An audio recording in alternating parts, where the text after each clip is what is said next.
The start of the asphalt modified season is here. Tonight, New Smyrna Speedway in Florida hosts the ground pounders of the NASCAR Whelen Modified Tour for 200 laps. Ron Silk is back to defend his championship from 1 year ago and will be challenged once again by just young Austin Beers.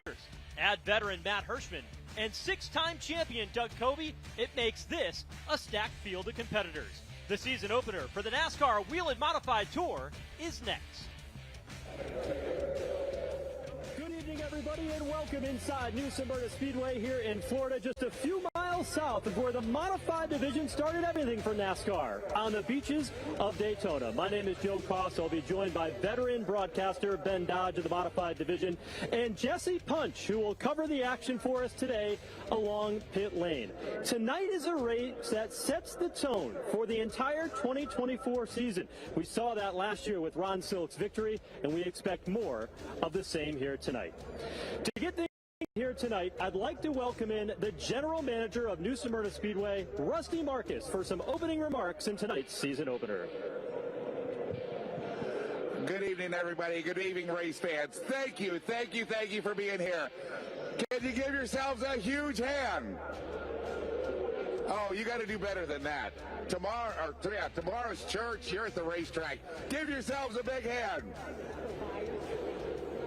On behalf of New Smyrna Speedway and the Hart family and all the staff, we want to thank you for being here. It is a hard battle to get where we're at right now. It makes every anguishing moment worth it to see all of these happy fans here.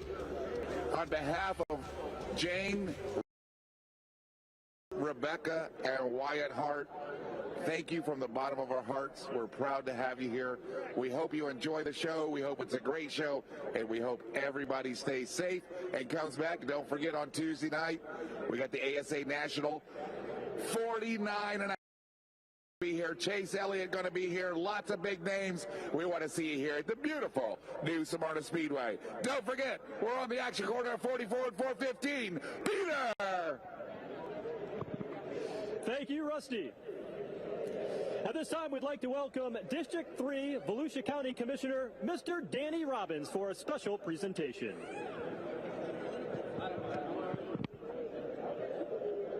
First and foremost, I'd like to thank all of our veterans for protecting this great country and all of our first responders for protecting everybody back here at home. None of this would be possible truly without them. Thank you to NASCAR and all the sponsors who make this event possible, and the race fans for keeping this great American racing tradition alive. Tonight's a special night in Volusia County. Tonight we're going to honor the Hart family through an official proclamation for their years of outstanding leadership and service to our community and their passion for stock car racing. As it reads, Volusia County, Florida. Whereas New Smyrna Beach Speedway is well known for its annual World Series of Asphalt Stock Car Racing and has been providing exciting racing competitions that have entertained fans since 1966. And whereas founded by local businessman Clyde Hart, New Smyrna Speedway is now under the leadership of his son Robert Hart and is the only NASCAR-sanctioned short track in the state of Florida. And whereas through a special New Smyrna Speedway has brought significant revenue in Volusia County hotels and restaurants, has maintained a long history of community involvement. And whereas each year the Hart family donates 100% of the proceeds from the World Series of Asphalt Stock Car Racing's annual race program to the Hart Breast Cancer Foundation, a 501c nonprofit foundation that helps local men and women battling cancer.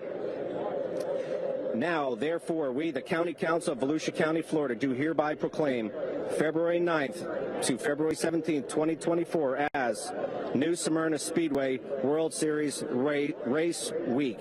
Thank you. Thank you, Commissioner Danny Robbins. Race fans, it's been a long off season. Are you ready to meet the starting lineup for tonight's New Smyrna Visitors Bureau 200 for the NASCAR Tour? Starting in the 34th position tonight from Ormond Beach, Florida, please welcome driver number 09, Generac Modified, Chris Hatton. He is one of the drivers who will make his rookie run at the Rookie of the Year title. Driving car number 8 tonight from Thompson, Connecticut, please welcome the 82 Services Modified for John Michael Chenette.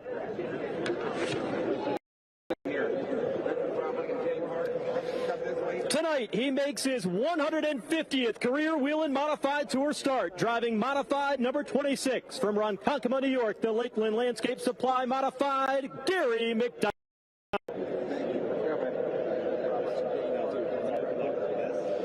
Starting 31st in the 01 from Wakefield, New Hampshire, sponsored by Pine Knoll Auto Sales, Melissa Fifield.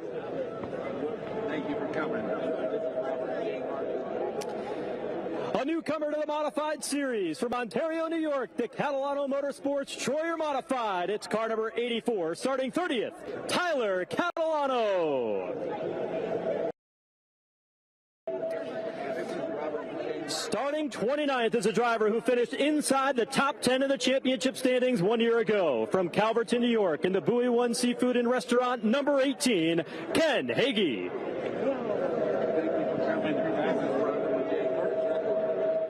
Starting 28th is a 9-time series winner, driving the Conley Company's LLC number 4 from Endicott, New York, Tim Conley.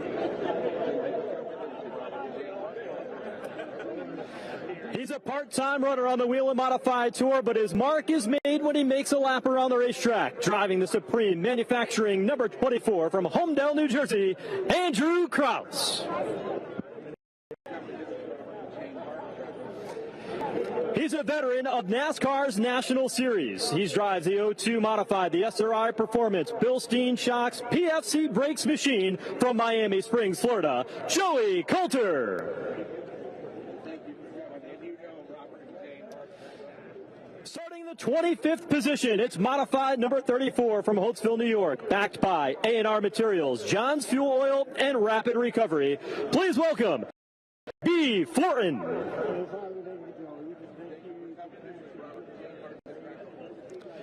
Rolling off in 24th, making his 4th career start, the BNP Machine 00 from Boston, Massachusetts, Brett Meservy. Starting 23rd is a multi-time track champion at the Stafford Speedway in Connecticut, the Tony's Competition Engines number 99 from Ellington, Connecticut, Ronnie Williams. Rolling off the grid in 22nd, the MTT Chalou Performance BBT Modified from Bayshore, New York, a winner on the Series Tour 1 year ago, Kyle Bonsignor.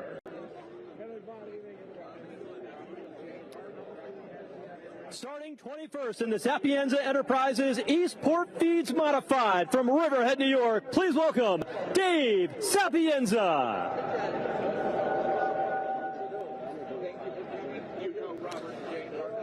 Starting 20th is one of the most talented drivers in modified racing, the GAF Roofing Riverhead Building Supply number 58 from Riverhead, New York, Eric Goodale.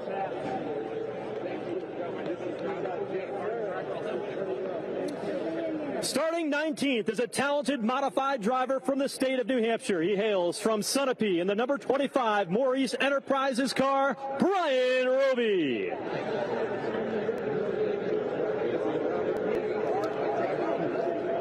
Starting 18th is a driver who scored a top 5 finish 1 year ago at his home track in New Jersey. Please welcome the driver of the number 20, Eddie McCarthy.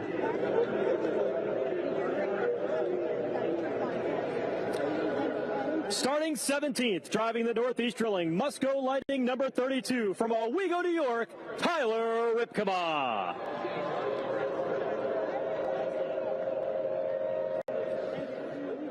Starting in the 16th position from Ontario, New York, driving the Catalano Motorsports number 56, please welcome the young Trevor Catalano.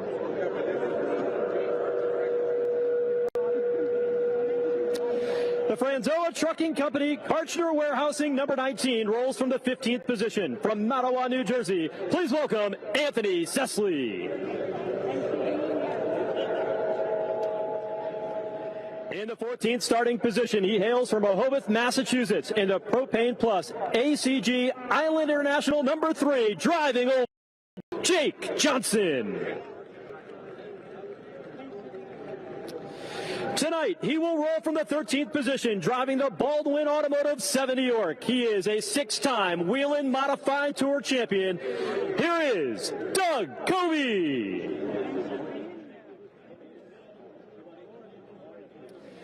Starting in 12th is a young driver, a teenager, and a talented young man driving the modified number 23 from Lexington, North Carolina. The L&R transmission LeBlue bottled water car, Carson Lofton.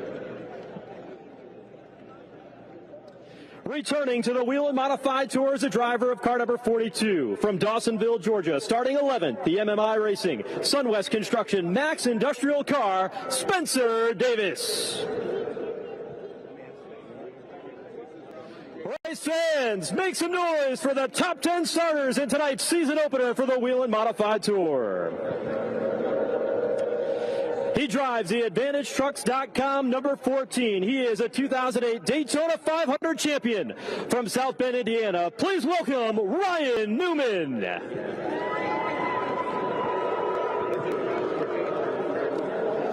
Starting 9th is a driver from Center Reach, New York in the Gershow Recycling number 2, J.R. Bertuccio.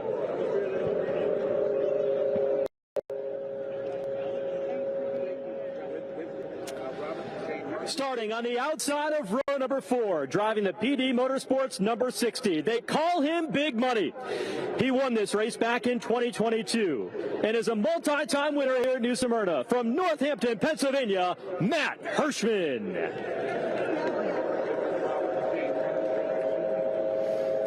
Starting 7th is the FX Caprara number 54 from Ontario, New York. Please welcome Tommy Catalano.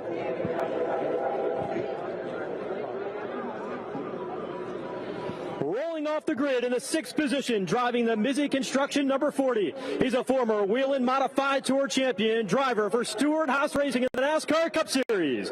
From Berlin, Connecticut, Ryan Preece.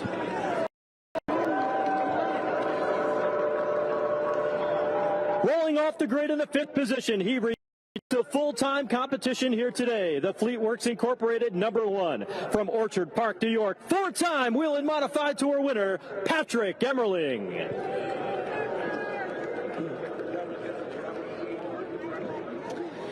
Starting 4th is a driver who is hungry to stand at the top step of the podium at the end of the season. He already has 3 championships to his credit, driving the number 51 Phoenix Communications Incorporated Modified from Holtsville, New York, Justin Bonsignor. Starting 3rd is a driver who came here 1 year ago and walked away with a 1948 Cup and the victory here at New Smyrna. He ended the season as a 2-time Tour champion. He drives a blue machine at Future Homes number 16 from Norwalk, Ronnie Silk. And starting on the front row, driving car number 64 from North India, driving the G&G Electric Supply and Dell Electric Modified. A driver who had a breakout year last season is back for more in 2024. Please welcome Austin Beers.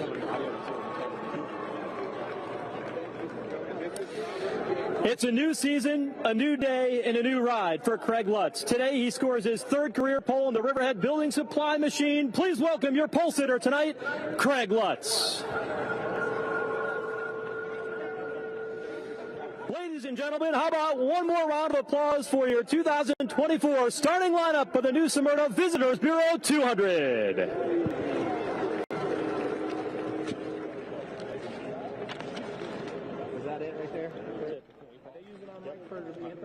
Yep.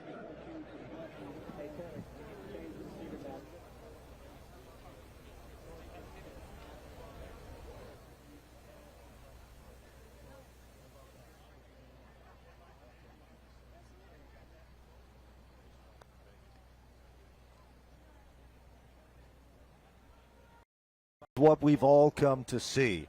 Literally, the grandstands here at the playground of speed is bulging at the seams. Tonight's event, a whole bunch of different stories were told in practice today. In the first round of practice, it was Ryan Preece who came with a car that his dad built for this occasion. That car was the quickest car in round number 1. Then by the time the second round came around in the competition, people it was Ryan Newman who was running up front. Kraus was there as a factor, Ronnie Silk, but it was Craig Lutz, when all the smoke cleared, would be the man that would be among the quickest cars there.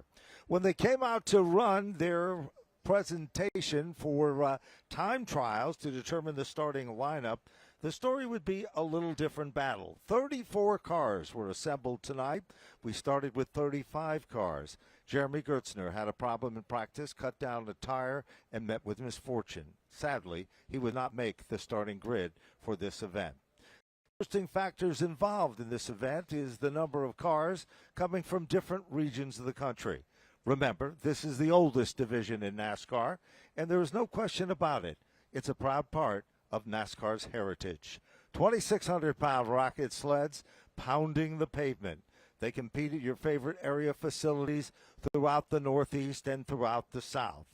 Fact is, the NASCAR Whelen Modified Tour has hosted more race events at Thompson International Speedway than any other racetrack.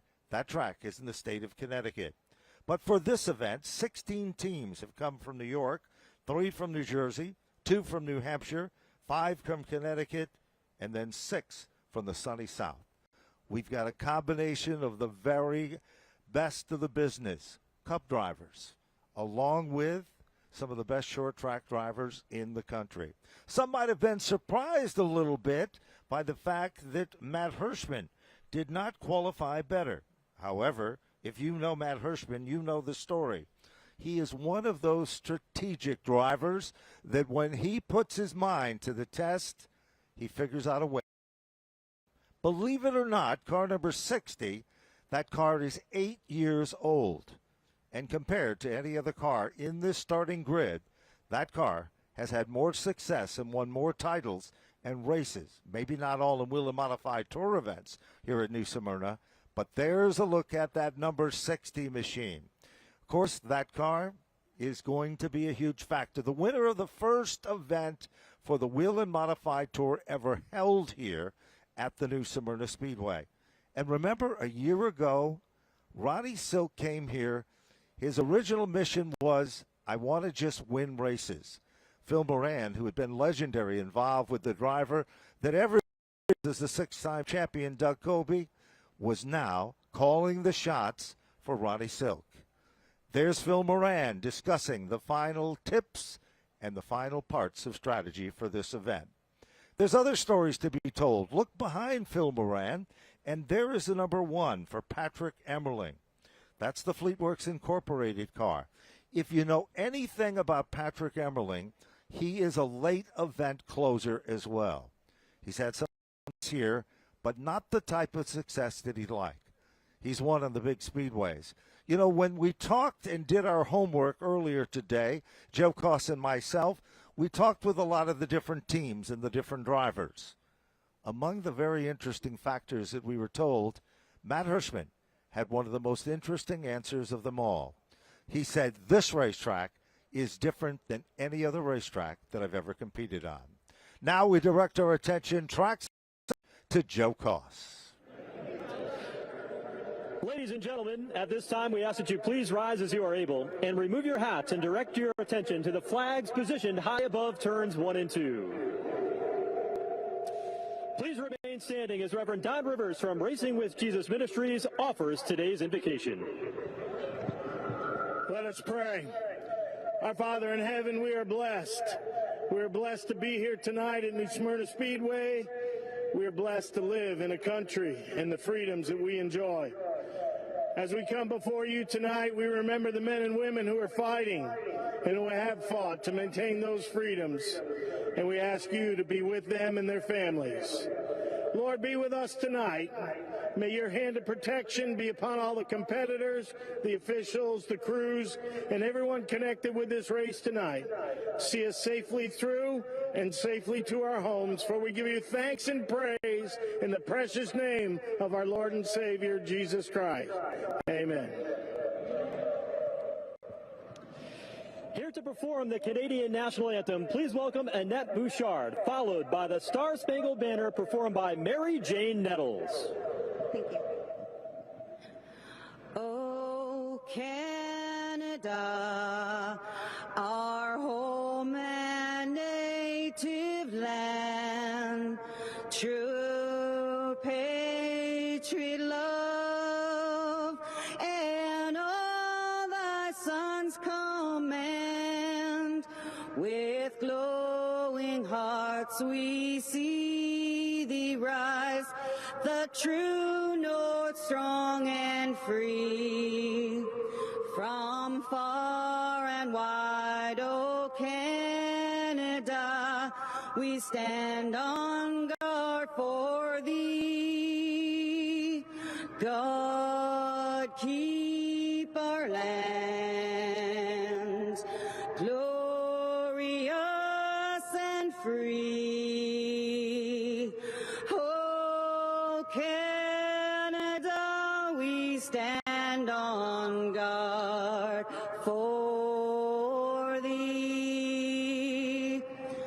Oh Canada, we stand on guard for thee. Thank you.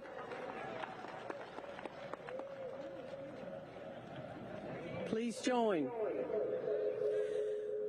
Oh, say, can you see by the dawn's early light what so proudly we hailed at the twilight's last gleaming, whose broad stripes and bright stars through the perilous fight o'er the ramparts we watched were so gallantly streaming, and the rockets' red glare, the bombs bursting in air, gave proof through the night that our flag was still there. Oh, say, does that star-spangled banner yet wave o'er the land of the free and the home of the brave?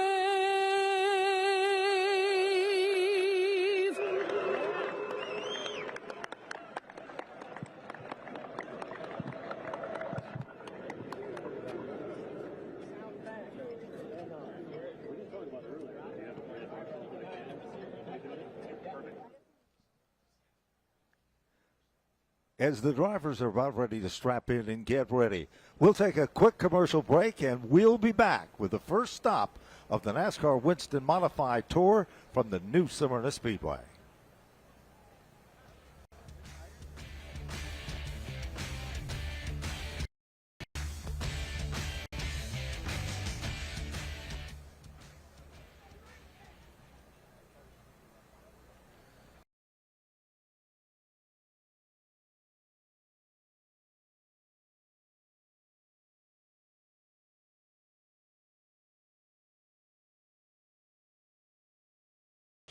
They range from, well, the opportunity of youth to the class acts of seasoned veterans that have showed their talents once again.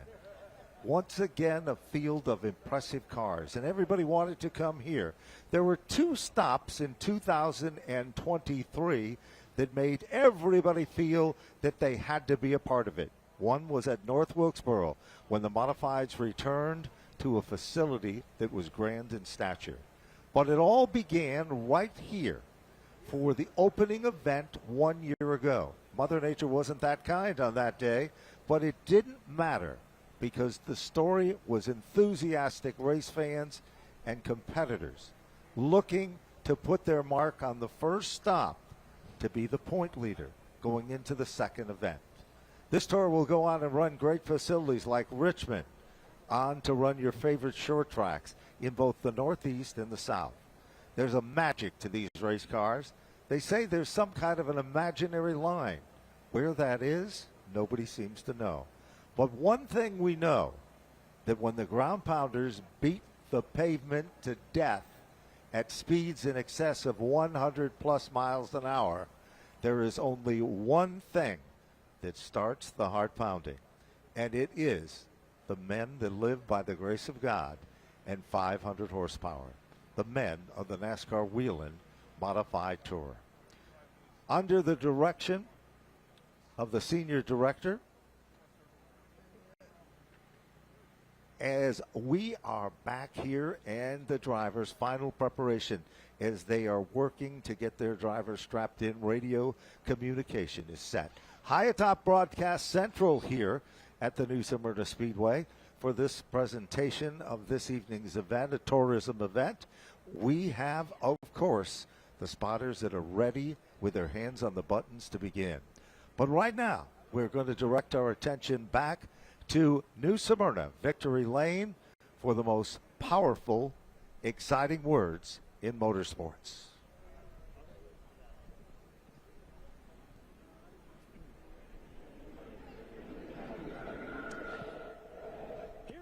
The most famous words in motorsports to get tonight's Whelen Modified Tour season opener underway.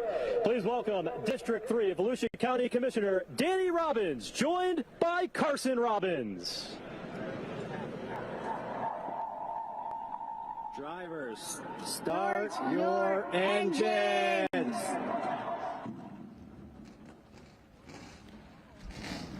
There's nothing like it. You can hear the roar of the motors in the background.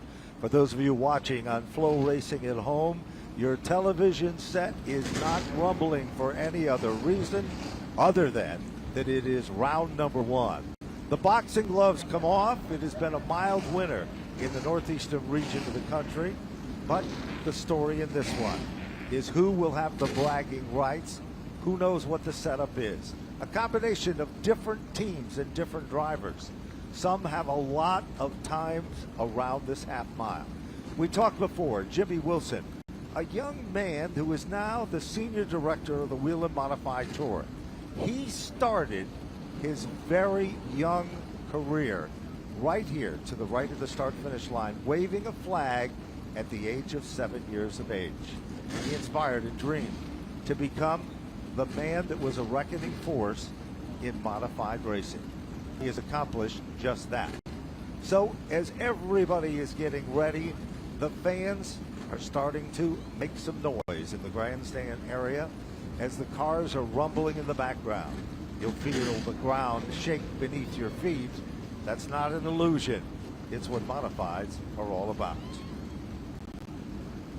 In just a few short moments, the cars will move away 2 by 2 and side by side. Different combinations, different looks for some, different teams with different drivers for others. But there's no doubt guys to keep your eyes on include defending champion of the Whelen Modified Tour, Ronnie Silk. Craig Lutz, he's got a point to prove. Remember, he comes back behind the wheel of this particular race car with one thing in mind. He had tremendous success before, but today he wants to put that check mark on the win list and become a contender right out of the box. And then, of course, never count out Phil Moran and that number 16. Or Ryan Stone in the 51 for Justin Bonsignor. Those competitors and the one. Kind of a surprise story with car number one. A lot of people didn't know what to anticipate or what to expect out of Patrick Emmerling. Joe Goss has joined me back here at Broadcast Central. And Joe, we can see that everybody is fired up and pumped up. You had the best seat in the house to witness the reaction of the race fans. It is fair to say that they love modifieds here in the sunny South, the new Smyrna Speedway, where the Hart family started a tradition. It was Clyde Hart, handed the torch to Robert. Robert handed handed it to Andrew, and then Andrew will hand it to the youngest member of the Hart family soon. And that, of course, is Wyatt. Yeah, this race here today, the energy, you can feel it. It's bursting at the seams. The crowd is so full here that the spotters are standing in the stairway near the top of the tower because there's nowhere for them to be in the grandstand. Every seat is full here at this racetrack. We're ready to go racing to kick off 2024. And Ben, this race right here is what sets the tone for the campaign. It sure does. You go back and look at the intense battle that started last year. Ronnie Silk, Justin Bonsignor, they battled for the win here at this race, but that was just a precursor of what we saw all season long. It certainly was, and nobody anticipated that Ronnie Silk would be in every lap of every race last season to secure and win the title. He did exactly that. Now, for those of you watching at home on Flow and looking at this grand facility, it was Matt Hirschman who described it best. He said, no, it is not like Thompson Speedway. It is not like Richmond Speedway. It's not like any other racetrack. It's its own unique breed. You look down at turn number 4, and it's almost a square corner, Joe. You come out of the turn, you're in the groove, then the car washes up just a bit. That is a crucial part of this racetrack. Bizarre things can happen there. Some say there's even a blind spot there.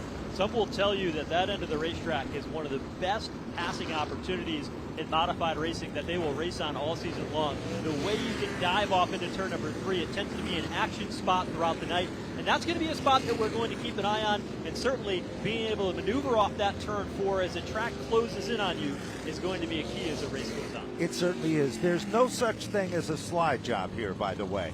Some racetracks have a groove and a pattern that is set up for that. Here, you sink it in at a ton, get back on the throttle, and power your way off the turns. There's a look at the men in the front row. Car number 46, Craig Lutz. And 1 year ago, just after this event, the Ron Newhouse prepared car for the Murphy race team with a young driver by the name of course, very familiar name, Austin Beers, was sitting behind the wheel. Final check. With race control, drivers receiving the final tidbits of information here as they glisten beneath the lights here at this half mile. What an outstanding field. 34 cars strong, and there is depth throughout this Whelen Modified Tour field. You've got a Daytona 500 champion in the form of Ryan Newman in the 14 car. He knows how to get the job done. That 14 car, we will talk about it as the race goes on, very, very strong, and we expect big things out of him. The black 14 with gold numerals. Right in front of him is Matt Hirschman. Big money Matt, the guy that wins everything. Won this race 2 years ago.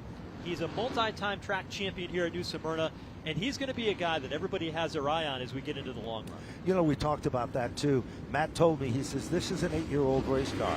A lot of people don't understand. I have one of the best record books you'll find anywhere, and that's what we're looking at. There's the back end of the Ryan Priest machine, Flamingo Motorsports. For those of you that are diehard modified fans, you might remember when he drove for that team out of Palmer, Massachusetts. Sly Zabin was the man that turned the wrenches back then. Let's take a look at the starting lineup for today's New Smyrna Visitors Bureau 200 in the season opening event for the NASCAR Whelen Modified Tour as the field guides their way down into turns 1 and 2. We've got Craig Lutz on the front row alongside Austin Beers. Ronnie Silk and Justin Bonsignor are the two drivers that battle for the championship. 5 championships there on that second row. Patrick Emmerling and Ryan Priest. You go back to the third row. You've got one of the individuals as part of the Catalana stables right there to contending as well. Then alongside, we said, Matt Hirschman. No surprises there. Going back to row number 5, it is J.R. Bertuccio and Ryan Newman. Newman could be the surprise of this event. And that would be no surprise to anybody with the strength that he has been. 42, Spencer Davis, good qualifying run for him alongside Carson Lofton. Doug Coby will start a little deeper than he hoped to in the 7 New York around Jake Johnson, who will be full-time on the series tour here this season. Go back 8 rows. You've got Anthony Cecily alongside Trevor Catalano in a car prepared by J.J. Vici. Tyler Rapina will be starting in the 17th spot. Eddie McCarthy looked good in practice. He'll be starting 18th on the grid. Got Brian Roby alongside Eric Goodale, then Dave Zapienza, Kyle Bonsignor, Ronnie Williams and Brett Meserve. And rounding out the field, of course, as we work our way down, Andrew Krause starting a little further back. Ken Heggie is back there with him, and Melissa Fifield will be picking up in the final row. Tonight's race, 200 laps. They've got 6 tires they can change on pit road. A beautiful 65-degree night here in New Smyrna, Florida, as we get ready to turn on the wick for the 2024 NASCAR Whelen Modified Tour season. Everybody's pumped up. All eyes are on turn number 4. Looking the field over. There's nothing like it. The Whelen Modified Tour goes green and down into turn number 1. Around the outside, Craig Lutz from the pole position looking to lead off turn 2. The challenge for second, Justin Bonsignor in a white number 51 here this year, sails it in on the top of Austin Beers in turn 3. It is Bonsignor who's trying to create a little magic in the outside lane. Who's right there with him? Here comes Ryan Preece. Preece runs to the top side of the racetrack. They're making it a 4-car bid for 5 positions. It is the number 16, defending champion of the NASCAR Whelen Modified Tour. Back up front, here's a bid for the lead. Justin Bonsignor wasting no time to try to put a wheel underneath Craig Lutz. One thing that's different this year, they've got a new tire, and the drivers told us earlier tonight that they can be more aggressive from the drop of the green flag because the tire is more durable, and you're starting to see that already with the pressure Bonsignor is putting on the race lead. And then this battle now for 3rd and 4th, you've got Austin Beers working the inside lane of Ronnie Silk. While that's happening, you see that Beers will now try to put the pressure to the inside. Silk is up on the wheel in the outside lane. All of a sudden, that will force Beers to drop back 1 position on the racetrack. A little further back in that pack of cars, we notice also things are starting to get settled in. Preece is starting to gain. Timing and scoring shows that Preece is closing up the gap on Justin Bonsignor. There's the battle. Look at Patrick Emmerling knocking on the back bumper of Newman. Ryan Newman, that 14 car that we talked about earlier in the open, is going to be somebody that we've got to keep an eye on as the race goes on. He's right in the tire tracks of Matt Hirschman. Now, Ryan Newman's been running modified racing for many years. He's been a regular on the tour. But when he didn't return to the team he ran last year, he decided that call up Joe Stearns, and that was a combination that was put together by Gary Putnam. And he said, that 14 car is a car you need to drive if you want to run at the Whelen Modified. You know, and we talk so much about it. So many different drivers have sat behind the wheel of Gary Putnam's race cars, and they've had tremendous success in the process of doing just that. Preece still continues to try to close up that gap on Bonsignor in the 2nd position. No challenge so far for our leader, Craig Lutz. Craig Lutz looks like he is just pacing himself ever so slightly. Now we look through timing and scoring. Last circuit by, the margin between 1st and 2nd is still starting to close up just a bit. So Craig Lutz's story is an interesting one. He first drove this 46 car midway through the 2017 season. He scored his first pole that day at Stafford Motor Speedway. Then the team parted ways. They shut the team down for a period of time. Craig Lutz went to drive for other teams. Last year he drove for Danny Watts, who retired at the end of the year. The 46 at Goody Motorsports needed a driver, and who'd they call? Craig Lutz. They certainly did. He and returns. You know, there were so many drivers when that ride became available, they wanted that ride. They know the quality, the caliber, and the talent that turns the wrenches. But it was Lutz whose resume was atop of the chain, and he is the man setting the pace. Bonsignor is reeling him in a little further back at the bottom of the top 10. We see a good battle starting to shake up as Patrick Emmerling is trying to stay within the tire track. Trouble now, Catalano off the pace, not sure what happened there. Tucked himself to the inside, and here comes the number 3 machine working its way to the front, Jake Johnson. Now Jake is going to be a regular on the Whelen Modified Tour in 2024. He also runs the open shows in the Tri-Track Series presented by Monaco Ford as well. Meanwhile, single file the story, bottom of the top 10. Joe, nobody's stepping out of line there, and that might be something that is going to develop a little bit later in this event. Remember, 200 circuits on a half-mile racetrack is a long way to go. Yeah, we're only 13 laps in so far. There is Tommy Catalano in that 54 4 car. Right behind them, Doug Kobe in the 7 New York. Kobe felt that he would have a car that was good for the long run, and that's Tommy Baldwin, his crew chief and car owner's strategy. They like cars that are good for long. He led 106 laps here, Doug Kobe did 1 year ago, but he did not finish the deal after an incident that happened in the late going down in turns 1 and 2. Kobe running part-time this season, hoping to be able to get back to victory lane because that's his sole focus. Points don't matter to him. Owners' points don't matter. What matters to him is race wins and checkered flag. It certainly does. And, of course, Tommy Baldwin Jr. You see some sparks coming off the 7, off the right front caliper and the rotor on the brakes on car number 7 New York. Baldwin, recovering from cancer treatments, thought he was going to have to set out this season. That is not the case, and Tommy Baldwin's car is back in winning form.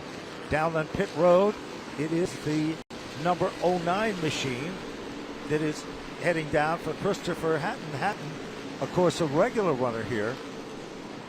He will head back behind the garage. We're watching all of the drivers for the most part, especially down in turns 3 and 4, pretty much sticking to the bottom. As the track rubbers up, they'll start working their way outside.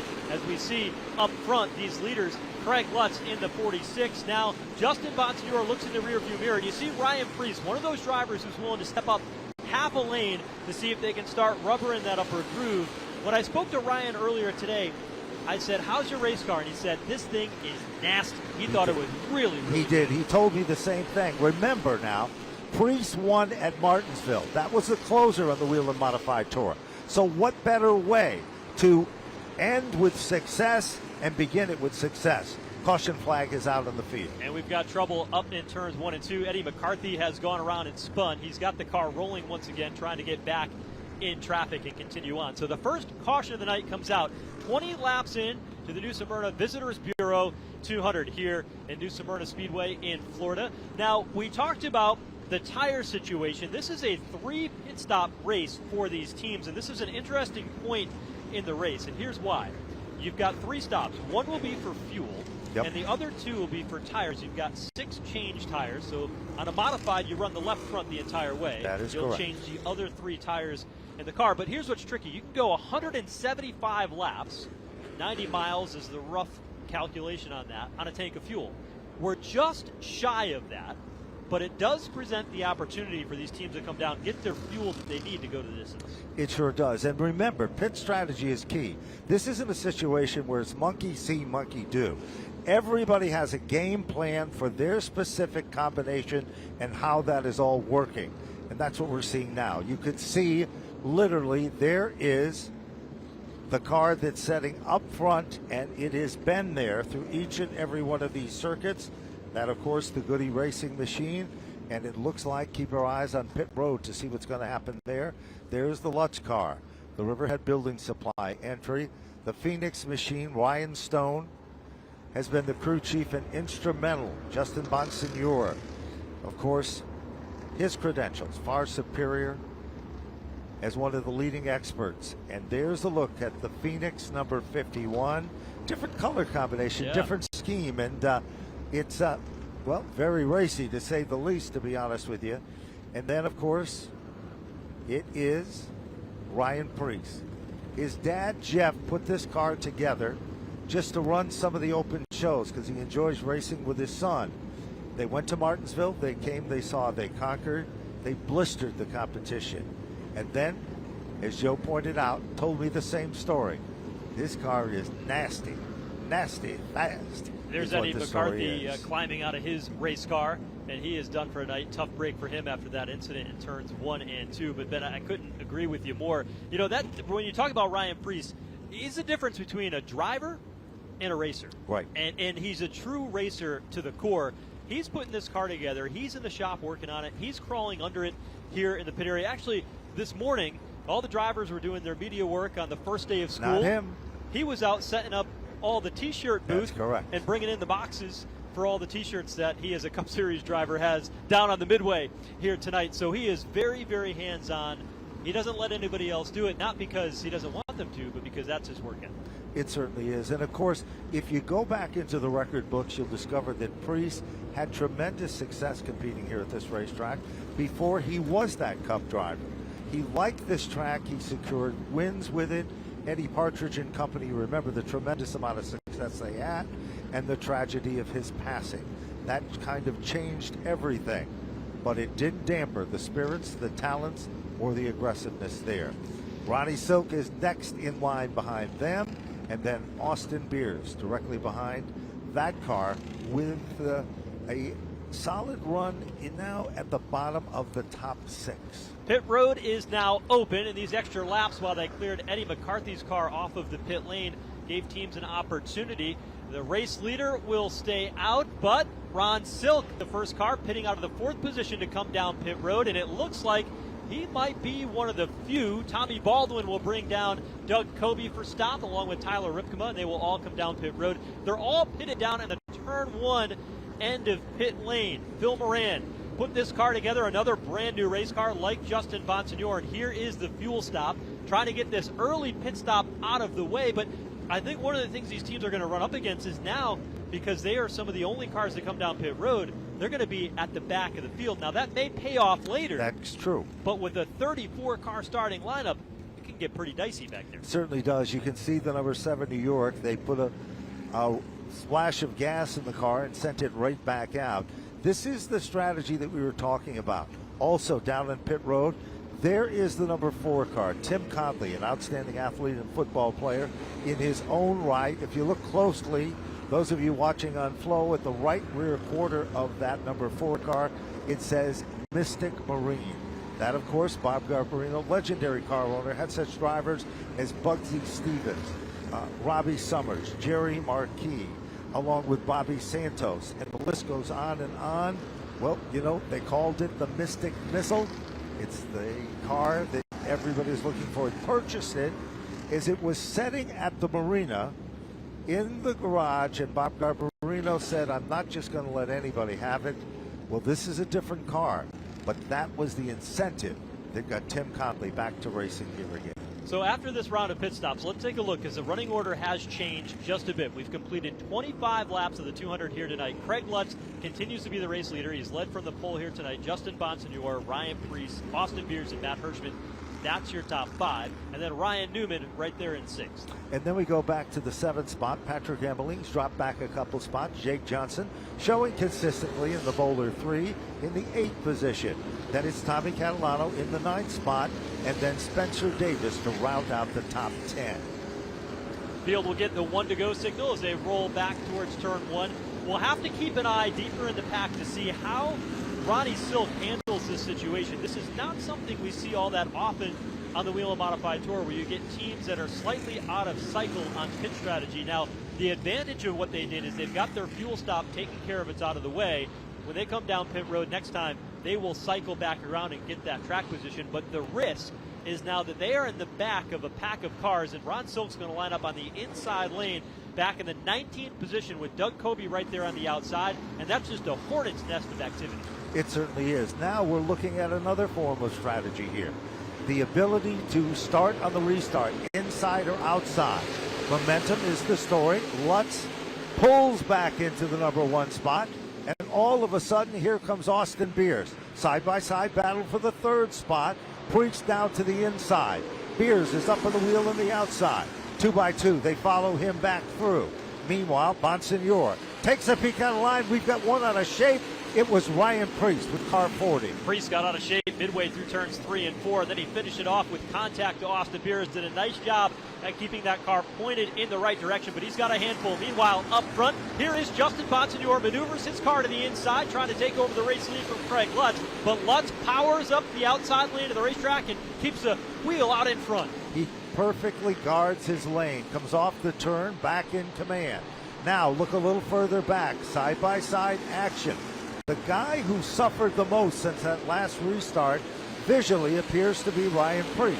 Preece is stuck on the bottom. Now Matt Hirschman making his move in the upper groove with car 60. Hirschman started further back than most of the experts thought he would like. However, it's not showing any of that right now. Back up front, top 3 still remain the same. Lutz the leader, Bonsignor and Austin Beers running 1, 2, 3. Reese has finally been able to get single file, but the nose of that car just not stuck in the racetrack. It's jittering up the racetrack. This time he'll dive to the inside of Matt Hirschman, draws even through turns 3 and 4. The car much more stable that time through. Across the line they come, two drivers that everybody was looking at to be in contention tonight, and Priest able to complete the pass over in turn 2. While that has been happening, Patrick Emmerling is setting in literally the tire tracks of the number 60 of Hirschman. Emmerling is still right there as a big factor.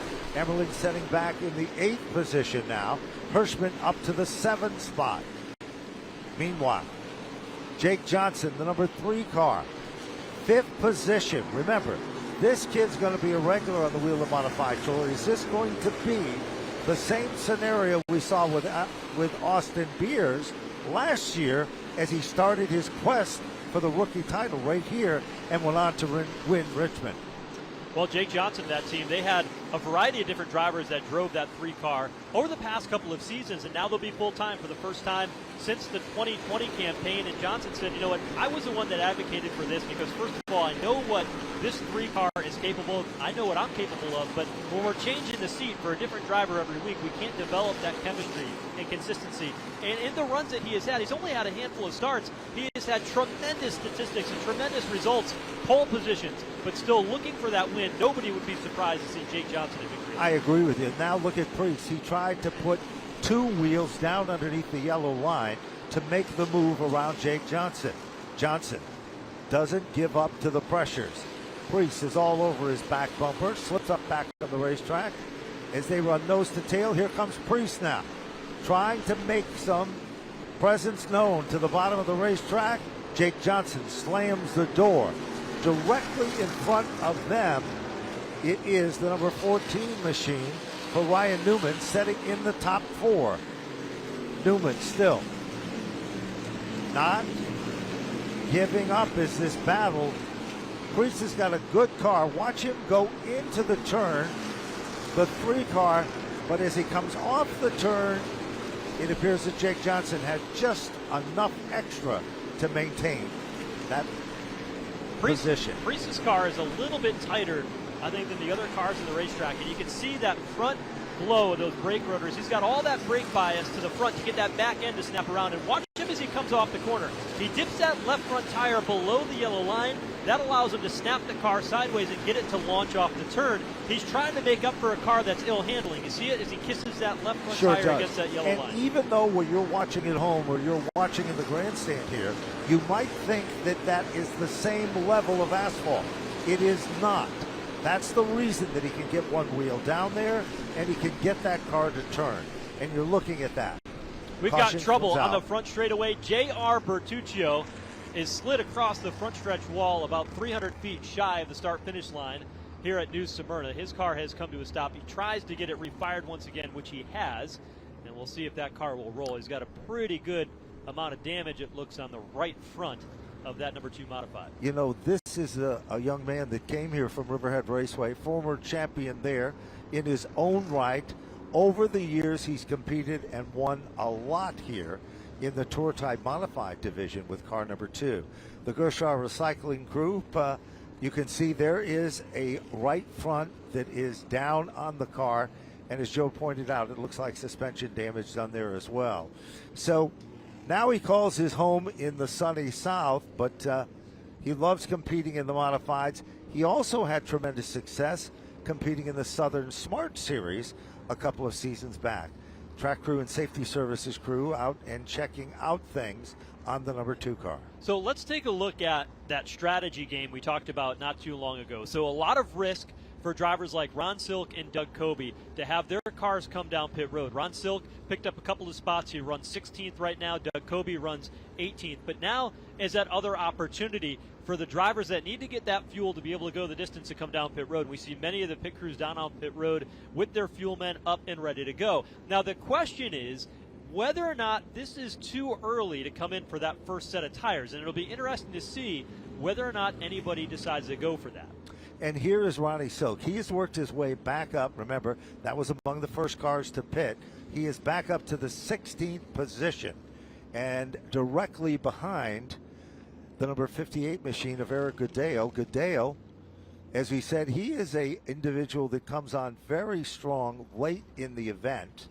And those two cars are currently running as we're looking. Pit road is still closed at this particular point. And there you can see directly behind the Silk car is the number 02 machine. And that, of course, is maybe a surprise to some. Joey Coulter, the fourth in that car. You mentioned Eric Goodale in the 58. You know, I thought he was going to be a lot stronger today. He likes this racetrack. When you look at the type of tracks that Eric Goodale runs well at, it's tracks like Thompson, tracks that carry a lot of speed. And although this track really mirrors Thompson to a point, it's a little bit smaller. The banking is a little bit higher. Yep. But he likes the way this track drives, and I'm just surprised. He didn't qualify all that well today, and he really hasn't had the speed that we would have expected out of him. You're certainly right. And remember, you go to a facility like Thompson, the straightaways are completely flat. The turns are banked. It is an oversized, or depending on how you look at it, an undersized 5/8 or an oversized half-mile facility. And we have seen it on many, many occasions that when these competitors run good at one racetrack, it's a different combination. Here comes Justin Bonsignor. He's leading that Congo line back down on pit road. And Priest is already in. Ryan Newman, the 14 car, is there. Jake Johnson is coming in as well. And then Matt Hirschman, car number 60, are looking directly at it. Behind Old Blue, the number 3 machine. And there is the Hirschman machine. Now, Hirschman's strategy is to put fuel in right here. They're checking stagger on the left rear, and they send Matt Hirschman's car. That is the Florida Connection machine. A lot of history surrounding that operation. The Narducci family, Vanetta Narducci, her husband Greg, continues to invest and sponsor and be a part of the racing. There's Ryan Newman back out with fellow Cup driver Priest with the number 40 car as well. So work pretty interesting, continues. Ben, to see how those guys came off of pit road, right? So Justin Bonsignor and Matt Hirschman came off pit road, were very, very efficient, along with Jake Johnson in the 64. But you see both Ryan Newman and Ryan Priest both came off of pit road very, very deep. And what that tells me is that they came in not only for 5 seconds of fuel, they also made some adjustments on those cars. They certainly did. And we actually saw that. We saw on Matt Hirschman's car, they made an adjustment to the left rear of the car. So stagger, making these adjustments, putting a round of wedge in or taking a round out, depending on the situation. Now, you know for a fact that the spotters are not only keeping their eyes on their car that they're spotting for, but they're also checking on the strategy of the other cars. There's a lot more to this than one might imagine when it comes to pit strategy, both on and off pit road. Back down on pit road is the Tim Conley car again, car number V4, and also there is the number 23 machine that has just came down for Carson Lofton. Now, what's interesting about all the cars that came down pit road, what might be more interesting is a car that did not come down pit road, and that is the 46, the race leader, Craig Lutz. So Doug Ojeko decided that I'm going to keep my driver out there. I'm going to maintain track position, and he's going to roll the dice and keep that car 46 on track. Well, you know, if you watch that car, and we've been watching it very closely, and you look at timing and scoring, you will discover that his laps are very consistent. They have not tapered off. They have not backed down. But will this caution change the strategy here? There's another look at the chain of events and how quickly it can change as the order on the restart is shuffled. Strategy. Can you gain more positions by taking advantage of the restart situation? Or do you want to play it safe? That is not the case for Ronnie Silk or Doug Colby. Well, they gained, right? So Doug Colby started back in the 13th position. Ron Silk started third but fell back, and now he's got that track position once again by that strategy. Green flag is back out here again. 48 laps complete at New Smyrna. Ron Silk, defending race winner and defending champion, on the attack, running that bottom lane, trying to challenge Craig Lutz. He can't make that work, but here comes Doug Colby. This is the farthest forward he has been all night as he tries to put a wheel to the outside of Ron Silk. He tries just about everything to make that move. Now, directly behind them, things are starting to get well, a little bit wiry. And there is the number 60 machine of Matt Hirschman, now being shown in the 6th position. Inside, Austin Beers in the Ron Newhouse prepared car, running the bottom of the racetrack, and there is Matt Hirschman. Hirschman, not showing a lot yet, but that's kind of the way that he does things. There is Anthony Cecily with that number 19 car, also making its presence known. That's one of the first cars to go to the outside, and there is Andrew Kraus, car number 24. Kraus. And down on pit road under green, not a good sign for Jake Johnson with the number 3 car, Joe. The Bowler car is pitting under green. It looks like a pass-through penalty. Yes, it does. As he rejoins at the tail end of the field. So trouble for Jake Johnson. And with these modified races being 200 laps, you've got to be near perfect. He will look in the rearview mirror. Craig Lutz quickly closing in on him. And so Jake Johnson really hoping to see a quick caution here and see if he can make up for lost ground. Justin Bonsignor sneaks underneath Eric Goodale and gets a spot there as we continue to monitor this battle up front. This is a battle for 4th. Andrew Kraus able to get around Austin Beers, slides inside the top 4, and he has been a contender on the short runs that he has made. He certainly has. And here at the New Smyrna Speedway, go back to the inaugural event. He was involved in a jingle with Ryan Preece. It was kind of one of those things that just happened on the racetrack. They came back. They've been strong. He is so long overdue for having some success here. And look a little further back, bottom of the top 10. Things are starting to get settled in there as well. But there's no question, still in command. Craig Lutz and those times are not slowing down, Joe. They're staying consistently, stepping out of line. Ryan Preece tried to make a move to pick up yet another position. Almost there. Couldn't close it. That Preece is up to 12th. He had started a little bit deeper than that when we back under the green flag. You see the car bottoming out down in turns 1 and 2, but it appears as though they have made that car better. Remember, he does not have new tires. He just has a bit of a new setup. And it looks like maybe Justin Bonsignor in his car, that 51, coming back to life as well. He gets underneath Anthony Cecily, and that'll move him inside the top 7. Justin Bonsignor's car seems to work so well on the bottom. Wherever he has been able to pick up a spot or two, he has made the move, diving to the inside. Puts the left front on the yellow line, comes out wide, and then powers off the turns. Meanwhile, Cecily still battling right there with him with that number 19 car. Good run turned in by Anthony Cecily. He had a great run a year ago at this racetrack as well. So he likes the track, he likes the speed, and he's obviously got a good race car here today. And the story behind that number 19 car, Stephen Kopchik used to maintain these race cars, but as of 2 weeks ago, Stephen Kopchik, Tommy Wannick, car, they parted ways, so they didn't have the mechanic behind the scenes. Anthony Cecily had to go up to Newtown, Connecticut, where those cars were kept, pick those cars up, and over the past 2 weeks, prepare that race car to come racing here.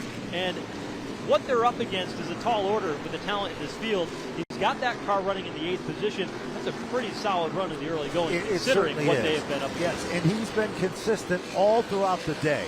He was strong in practice, strong in qualifying. So keep your eyes on that machine as we watch further back. Here comes Preece now. Behind him is Catalano directly running in his tire tracks. That's the red car. As now Preece, you can see those front brake rotors on the right front literally glowing on the Preece machine. And then directly behind Ryan Preece, that good battle. Tommy Catalano is there. Here is the battle for the top 10. Preece nearly getting together with Eric Goodale on the back straightaway. He moves back inside the top 10. That car has definitely come to life here on this short 10-lap run. They'll make it 15 laps since we saw the green flag not too long ago. Here's another competitor to keep your eyes on. It is the number 99 of Ronnie Williams. Williams driving a car that the Tomeno family, no one has a record like Jamie Tomeno on the NASCAR Whelen Modified Tour. Almost perfect attendance, still competing. Every year he competes in at least one event. His son Trevor is in charge of that. Empower Financial, Adam Scavora. He'll be maintaining the number 50 car for Ronnie Williams in the Tour Type Modifieds event here This is a combination of kind of a new chassis and a new setup for the Tomato family, and they've been around a long time. They have a few tricks up their sleeve, Joe, and you're looking at some of that right now. Jamie Tomato, the car owner, 1990 Whelen Modified Tour champion, started racing in 1974. He said, this is my 50th year running modifieds, and I will get back behind the wheel of this car before the season comes to a close. He said, I don't know what race that's going to be just yet, but you know, Ronnie Williams is a champion in the SK Modified division at Stafford Speedway, multiple championships to his credit. Very talented drivers, but to be honest with you, his struggles on the Whelen Modified Tour have been a little bit baffling because of the strength that he has on long-distance races. This is one of the best runs he's been able to put together. It certainly is, and you know it's kind of interesting because he cut his teeth in Stafford's SK Modified and SK Light division. Those are short sprints compared to running a 200-lap event on the Whelen Modified Tour. Now, they have had success, Ronnie Williams, here at New Smyrna Speedway, running early in the events, but they have never had any luck in closing. Maybe today that will change all of that. Let's talk about the Catalano family. They brought not one, not two, not three, not four, not five, but 7 race cars to compete in this series. From full-bodied cars, everybody in the family, including Mom, has been competing. This kid's got a ton of talent. We both agree it's been a long time, and he is so overdue for having some success. He's all over Patrick Emmerling in the #1 car. You look at the Catalano camps, they've got 3 modifieds. 3 of the 4 brothers in the family will be running all season long. Tommy Catalano, he said, I'm going to give my cars that I've run over the past couple of years to my younger brothers, Tyler, who's 19, Trevor, who's 16. Both are in the field here tonight. And Tommy said, you know what, this race car that I'm driving tonight really isn't all that good. It's probably the least effective in the fleet, but right now, he's not having all that bad of a run. He makes a move for the top 10 spot underneath Patrick Emmerling and continues to run well here tonight, and they were completely dissatisfied with this race car earlier. They certainly were, and you have to remember this. Each one of these teams has a different individual crew chiefing and calling the shots for the specific race car. Although they might appear to look the same and react the same, different people are calling the shots, and the strategy is different. This young Catalano, like his brothers, is looking good. Look at this battle between Beers and Justin Bonsignor. Beers. Right there, Joe, as they come off the turn. And he exhausts Austin Beers a bit. Justin Bonsignor, I think, has got the fastest car on the racetrack, Yes. and here's why. In traffic while passing cars, he is quicker than race leader Craig Lutz, who has led the entire way so far. But Lutz has got some pressure from behind because right now it's only a couple of tenths back behind, and Ronnie Silk is there putting the heat on. How about this guy here in the 60 car? It is Matt Hirschman who's working his magic to the inside. He goes down underneath Doug Colby. Hirschman picks up a spot, now sets his sights and moves in one step closer. Matt Hirschman now setting among the top 3 positions. No, just out of the top 3 in the 4th spot, as there is Doug Colby following through in hot pursuit. Hirschman always is known for having a good long-run car and conserving his equipment. We're 77 laps in. Everybody on the tires that they started with. Matt Hirschman, one of the most patient drivers in modified racing, and he's got that car that will go on those long runs. And I said, well, that's great at the beginning of the race, but how does that work at the end of the race when we typically have cautions and have those short-run speed? He said, I will find the speed of my race car. I've got enough adjustability, but right now leaning on that long-run speed to make his way forward. Let's go back to the front of the field. Craig Lutz still is in command, but there's no doubt that Ronnie Silk is closing up that gap every circuit by. The margin is getting closer and closer. Craig Lutz has been at this for many, many years, and you know what? He may not get as much credit as he deserves. A very talented race car driver. This combination with his crew chief Doug Ojeko has worked very, very well for them. The only race leader so far, 80 laps in. But Ron Silk and the magic that he has with Phil Moran is unbelievable. Look at this move. Silk just put the car to the bottom. Lutz's car might be losing some of its magic because we have, for the very first time, a different leader, and it is car number 16, Ronnie Silk, defending champion of the NASCAR Whelen Modified Tour. Bottom of the racetrack. We've got a car off the pace, but we are still under green, and it is Lutz now about a car length and a half back on Ron Silk, the leader. Look at Ron Silk, now a two-time Whelen Modified Tour champion. What motivates him, what matters to him is simply race wins. He says the championships are nice, but I want to win, and he's done a lot of that over the years. Yes, he This has. race here is the start of Speed Weeks. They call it the World Series of Asphalt Racing here at New Smyrna Speedway. What that creates is an opportunity to run for a championship over the course of the week.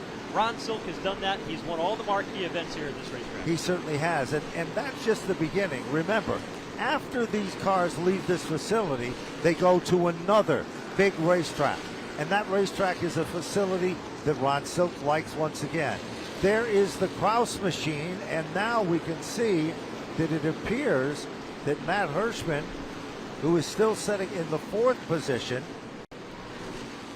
starting to close in on him. Hirschman's time mirroring that of Ronnie Silk. So Silk just a little bit quicker, but another solid run by Kraus sitting there in 3rd. Hirschman continuing to gain ground, sitting there in the 4th spot. Bonsignor, his lap times have settled in a little bit, not as quick as Ron Silk, and you see that gap has grown to about a second for Ron Silk back to Craig Lutz.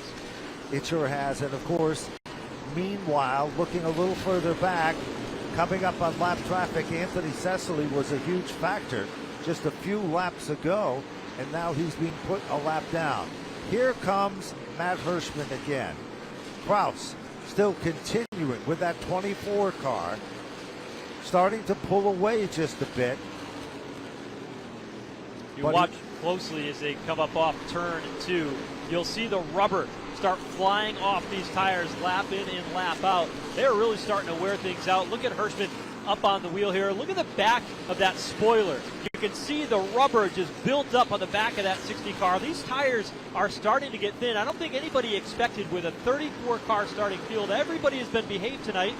We'll see if that continues, but this long green flag run I don't think was in the script tonight. I think you're exactly right. And remember, nobody knew exactly what to anticipate out of these tires.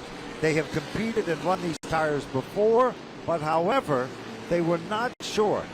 Literally, the asphalt combination on this racetrack is different than almost any other racetrack that these competitors would run at. So, there is Silk now underneath the Ford number 34 machine. Putting some good cars lap down. J.B. Fortin running in the 24th position right now, so 23 cars remain on the lead lap, and the one ahead of him is Jake Johnson, who had that pit road penalty. He was able to extend the advantage just a little bit over Craig Lutz and maintain his position on the lead lap, but he looks in the rearview mirror, and he is praying for a caution to maintain that position and continue to be able to stay on the lead lap. Certainly has, and of course, Silk is setting in that spot, but gaining very, very quickly on the Jake Johnson machine, the old blue. Johnson came out of the Seacon Speedway. His dad competed there, had a lot of success. As he said before, he runs the open shows as well, and he runs full body cars and just about everything to get experience. Now Silk's car back in is starting to loosen up just a bit. You know the old saying, they say that loose is fast. Well, there's no question about it. Watch him wrestle the wheel coming off that 4th turn as he comes back to the line. One of those cars, when you start off the season and you've got a championship-winning race car and chassis, and you say, well, I'm going to put a new one out on the track. And so the crew chief of the team always wonders, is it going to be as good as what we had before? And Ron Silk, Phil Moran, Tyler Hayton, and Joe Yanone, who are the 2 car owners on this team, have put together another fantastic piece, and it looks effortless for Ron Silk. It does, and it does not seem to be a problem whatsoever as he again wheels in now in striking distance with the Jake Johnson machine. Silk puts the car to the bottom like it was running on rails. He goes around Jake Johnson very impressively and now sets his sights on the next target in line. That's Chris Hatton, who will give way to the inside lane. He's been down several laps here tonight after going to the garage earlier today. But Jake Johnson really did not give up much of a fight. But Craig Lutz, he's in a fight right now. Matt Hirschman challenging now for the 2nd position, make it the 3rd position as Lutz has fallen back behind Andrew Kraus now. So Lutz, he's about out of tire. You see that car getting a little bit sideways. White knuckle driving with those white gloves for Craig Lutz. And you've got Matt Hirschman with a big smiling face in the rearview mirror. It's never a good sign for a modified It car. is not, and that's exactly what is going on there. But it is still Lutz who tries to guard the spot. Lapped automobile just in front of these two. Will it act as a pick coming off the turn back down? It is still a solid battle off turn number 4. Meanwhile, trying to make the move to the inside. Here comes Matt Hirschman. Hirschman makes the pass underneath Lutz. Smart move by Craig Lutz. He knows Matt Hirschman is faster. He knows Matt's long run speed is always good as we come across the halfway point in tonight's new Smyrna Visitors Bureau 200 for the NASCAR Whelen Modified Tour. No sense in using your race car up here. You know you've got tires on pit road. You know you still have to make a pit stop if you're Craig Lutz. He hasn't been down pit road at all. And so there's still a lot of opportunity for them. There certainly is. And you have to remember that previously to the Modified Tour running at this racetrack for their first stop, these competitors, the longest distance race they might have been able to compete in was here in the World Series for the Richie Evans Memorial 100. It taps things off. So for some of these teams, they know what to expect and anticipate with the changes of the racetrack and the changes of the equipment itself. Continuing to work here as we roll through and now into the second half of the race. 102 laps complete. We saw Craig Lutz lead a majority of the way in the first half. Then Ronnie Silk took over the lead on lap 81. We watched Silk in that 16 car now as he guides it through turns 1 and 2. But quickly closing in is Andrew Krause in that 24 car. His family operates the Wall Stadium in New Jersey, and he puts his focus on running there and supporting the family operation on the Saturday nights in the summer. That prevents him from running the full Whelen Modified Tour schedule, but when he shows up, he's been more and more impressive, and right now he is challenging for the race lead midway down the back straightaway on Ron Silk. He really does. He's able to reel him in. Now takes a look at the inside. Silk knows he's there. Silk spotter telling him exactly what the margin is between him and the car that is running behind him. Directly in front of them, the Riverhead Building Supply machine of Eric Goodale. Here comes Silk, looking to go to the outside of Goodale. Not as easy as he thought it might be, I'm sure, but now is able to, well, be able to pull around and take over the spot. But who's right there with him? Andrew Krause. Krause has got a powerhouse of a race car, and it's not showing any of the wear whatsoever. He's got the back bumper of that 24. Looks like it's been knocked off earlier in the race, using that chrome horn, or somebody was using it on him. But Krause, he's got that car turning pretty good. You start to see Ron Silk get a little bit more active in that race car. Earlier, he was very effortless. Now you see those gloves sashaying back and forth. The car not as firmly planted in the racetrack on the exit of turn 2. That has allowed Krause to close in. And now, while that's been going on, the 23 and the 1 car of Patrick Emmerling, they also have a good battle going on. Those two competitors, of course, Carson Lofton there as well. And there is Patrick Emmerling. Silk comes up alongside. Wasn't very long ago that Patrick Emmerling looked like a shoe-in. Directly in front of the leader, Ron Silk, is Tim Conley. Now, Silk's been in this position quite a bit in the Whelen Modified Tour, but for Andrew Krause, he has not been in a position of being near the front of the field and working his way through lap traffic. And right now they are 2 by 2 in front of him. Tim Conley in the lane where Ron Silk wants to run. He'll have to follow him through and work around Gary McDonald. That's not an easy task whatsoever. While that was happening, we've noticed that Patrick Emmerling's car all of a sudden had gotten exceptionally loose. Meanwhile, the 23 car still right there with him. Carson Lofton out of Lexington, North Carolina. Back up front, clean air, and there is the Emmerling number 1 car trying to shake off the 23. Gary McDonald on the inside, lapped automobile, car number 26. Here comes Krause. Krause. Silk a little bit loose that time, Joe. putting the pressure on Ron Silk. They've got a little bit of racetrack to work, and Andrew Krause wants to take advantage of it here because lap traffic has proven tricky, and Ron Silk has been able to work through that. Chris Hatton, I'm sure, will give way to the bottom as he's been doing for the past couple of laps. Silk able to open it up now, a couple of car lengths advantage, as now Krause starts to get a little bit loose in his race car. Well, Krause is still able to stay right with him, but it has not been, well, much luck with the lapped automobiles and the lap traffic as he's starting to thread the needle through traffic. Silk is your leader. Andrew Krause is second. Matt Hirschman is third. Justin Bonsignor is fourth. And Craig Lutz, the early leader, will round out the top five. Here comes Andrew Krause. Closes right back into the back bumper of Ron Silk once again. Looks to the bottom off turn number 2.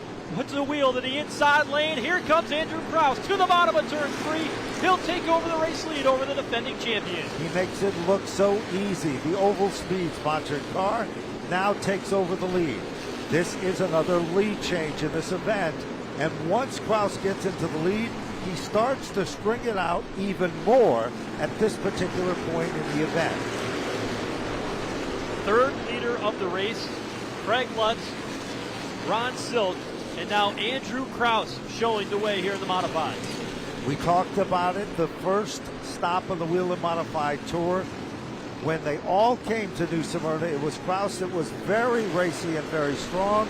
Got in a jingle that sidelined him from the event. Meanwhile, the 42 car being shown to the center of your screen as well. That's Spencer Davis. Spencer Davis, long run, a lot of history with him in full body competition. He had a lot of success here at this racetrack as well. Andrew Krause is really starting to string it out just a bit. And even though traffic is quite heavy, Joe, I don't think anybody anticipated these long green flag runs like we're seeing. Yeah, we're getting towards the end here. Look who Andrew Krause is about ready to lap. That is the 40 car of Ryan Preece, who was so quick not too long ago when they first fired off. Preece right now running in the 17th position. Andrew Krause will pull to the outside, midway down the back straightaway, and trying to make quick work of Ryan Preece, but Preece does not want to let this happen.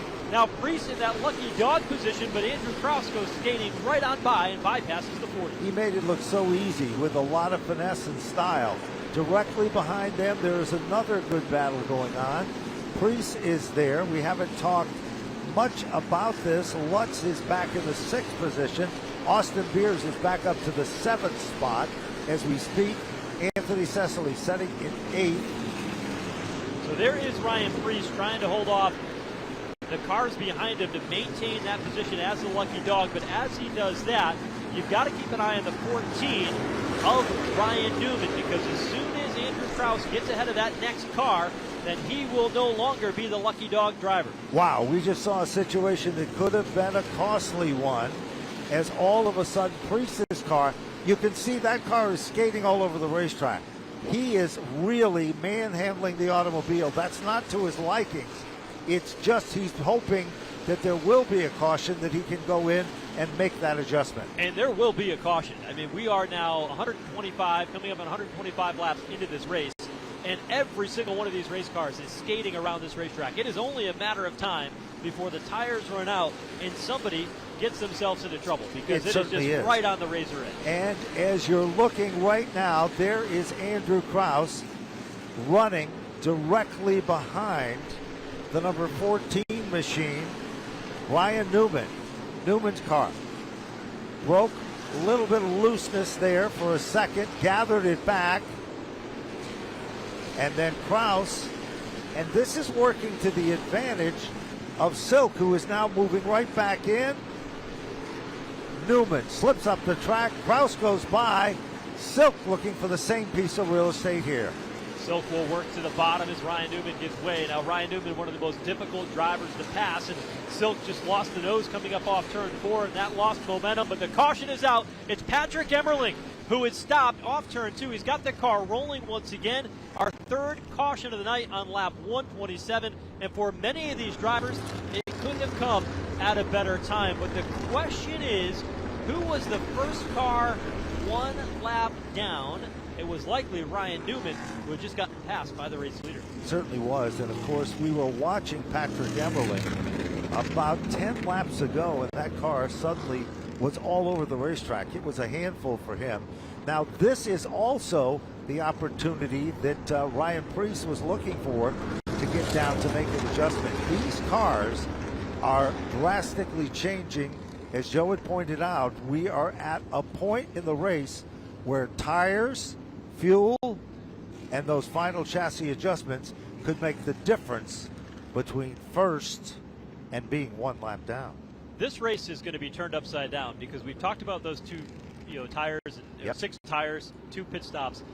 Craig Lutz still has to get fuel, so he's got to come down pit road a couple of times. But that doesn't rule us out with 72 laps to go of coming out a little bit later and getting pit stops and tires with 30 laps to go if the opportunity exists. So this is going to set up what could be one long run to the finish or 2 short Saturday night feature events with fresh tires at the end of each one. It certainly is. And there you saw on your screen, of course, the car that is leading the event, and that, of course, is the Kraus machine, a car that is very, very consistent and strong. Meanwhile, we're looking back at the bottom of the top 20. Ryan Newman is in the 16th position. Doug Colby was in 15th position. And so the story with that, Ryan Newman was the lucky dog. He will get his lap back. The drivers that were trapped next would have been Tyler Catalano and Ryan Preece, who will be stuck a lap down. Right.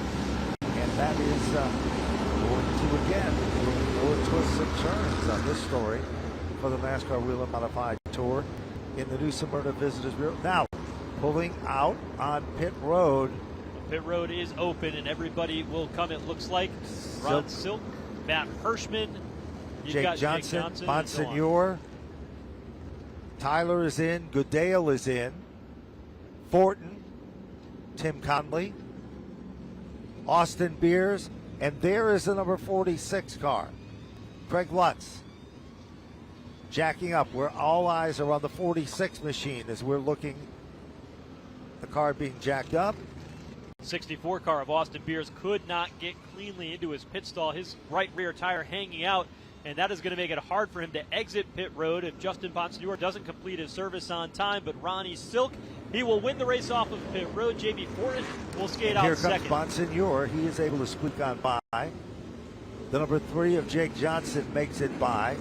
64 of Austin Beers loses a little bit of ground, got kind of pinched on pit road. Tyler Ripkema also makes it back out. And Kyle Bonsignor of that pack. Oh, trouble. Three-quarters of the way down. Tommy Catalano got into the back of the 18 of Ken Hagee. Ken Hagee was trying to turn into his stall. Anthony Cecily has missed his pit stall, and he is trying to back up to his crew. That's a gap that would get you to the garage. And matter of fact, he's just trying to leave pit lane and had gotten in that tangle as well. So Cecily is able to get rolling once again. And Hagee does make it back out. Way down the other end of pit road, we were keeping our eyes on. Now it appears that Craig Lutz, they made the tire change. Now they're going for the fuel, Joe. And the reason for that is because when you're changing tires at a high rate of speed, sparks fly. And they don't want to have fuel and sparks on the same pit stop. And that's why they put the rule in place from a safety standpoint where you can only do one or the other on a pit stop. So Craig Lutz had to cycle back around and do that. He was the only car that did not come down on one of those first 2 cautions and get fuel, but now he's paying the price for that. Yeah, he led 81 laps of this race, but now he's going to be at the tail end, or at least mid-pack, still on the lead lap, but he's going to have some work to do. Certainly is, and of course we're looking at timing and scoring. Ronnie still shown as the leader. There's a look at the Kraus machine. Right there, car number 24. Now Ryan Preece is on pit road. Being a lap down, he pitted on the lap down side of the round of pit stops. They are making a lot of adjustments on that car. They'll change 3 tires on it. They'll make adjustments to the right front suspension as well. They are taking their time to try to get that race car better here and what is going to be a short run to the finish, but he is able to drop the jack and make his way back out onto the racetrack. You know, we saw that car so strong at the start of this event, then we saw him literally having to manhandle the automobile. Now we're looking at what appears to be one of the Catalano cars that stopped to the inside of the racetrack, while pit road is not open at this point. And there's the Lutz machine. And Andrew Krause's car, you can see the stickered right front tire, right rear tire as well. So interesting there, right? So he came down as the race leader, and it appeared as though that Ronnie Silk was the first car to come down pit lane, and that Andrew Krause missed that first run at pit road. Yes, it did appear that that was the story of the case, and that could be the deciding factor in this event as well.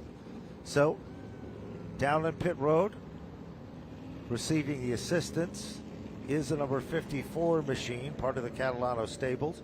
That, of course, is having a problem getting fired back up, and that's Tommy Catalano, who was very strong in the FX Capara machine, and that car is being pushed behind the wall, and that is not a good situation at this point in the event.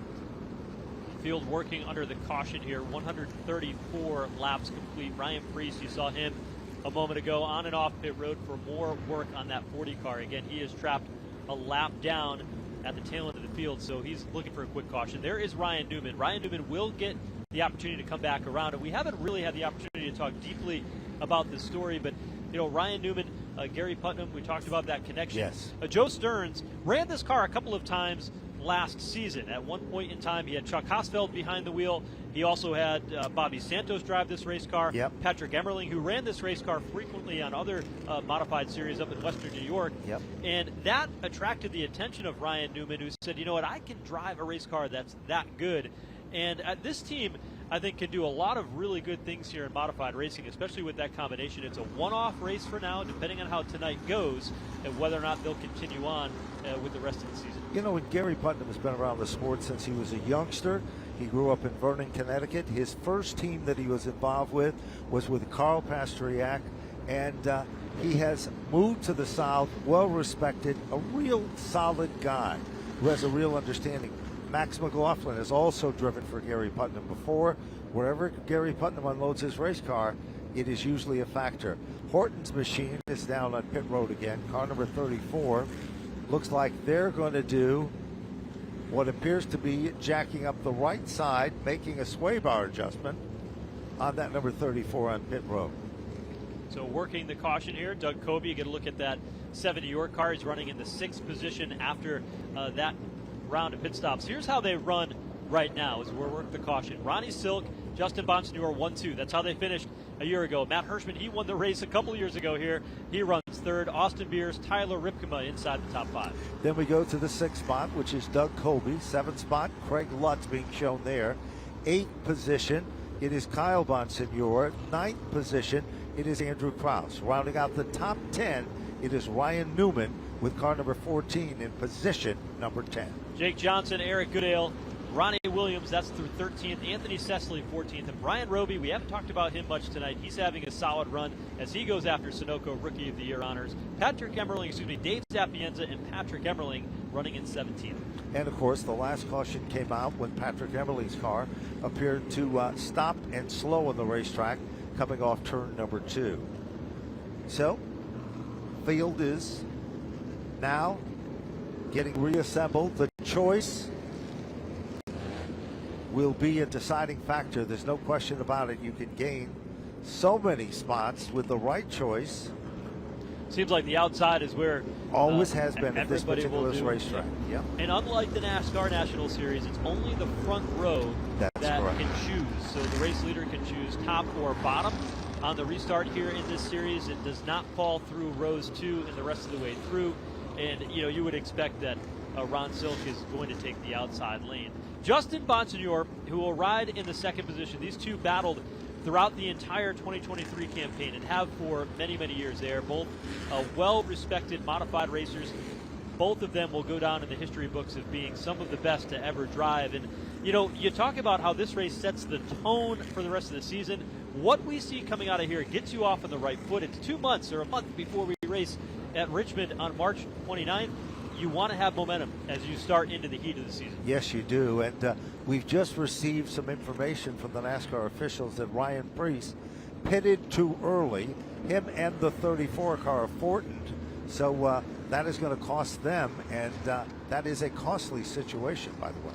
So pit road was closed when both of those cars came in, and so there'll be further consequence to that for both of those race cars. So field comes across the line this time by. They will get the 1 to go signal, and Ronnie Silk will indeed take the outside lane. Now, Austin Beers has been pretty quiet here tonight, but the last time he got an opportunity to start in the outside lane, he was able to make some ground and get himself back in contention. Good work for their pit crew to be able to get him some track position down on pit road. He'll line up alongside his neighbor on Mud Lane in Northampton, Pennsylvania. That's Big Money Matt to the bottom in road number 2. Then it is, of course, Rapima on that third row to the inside.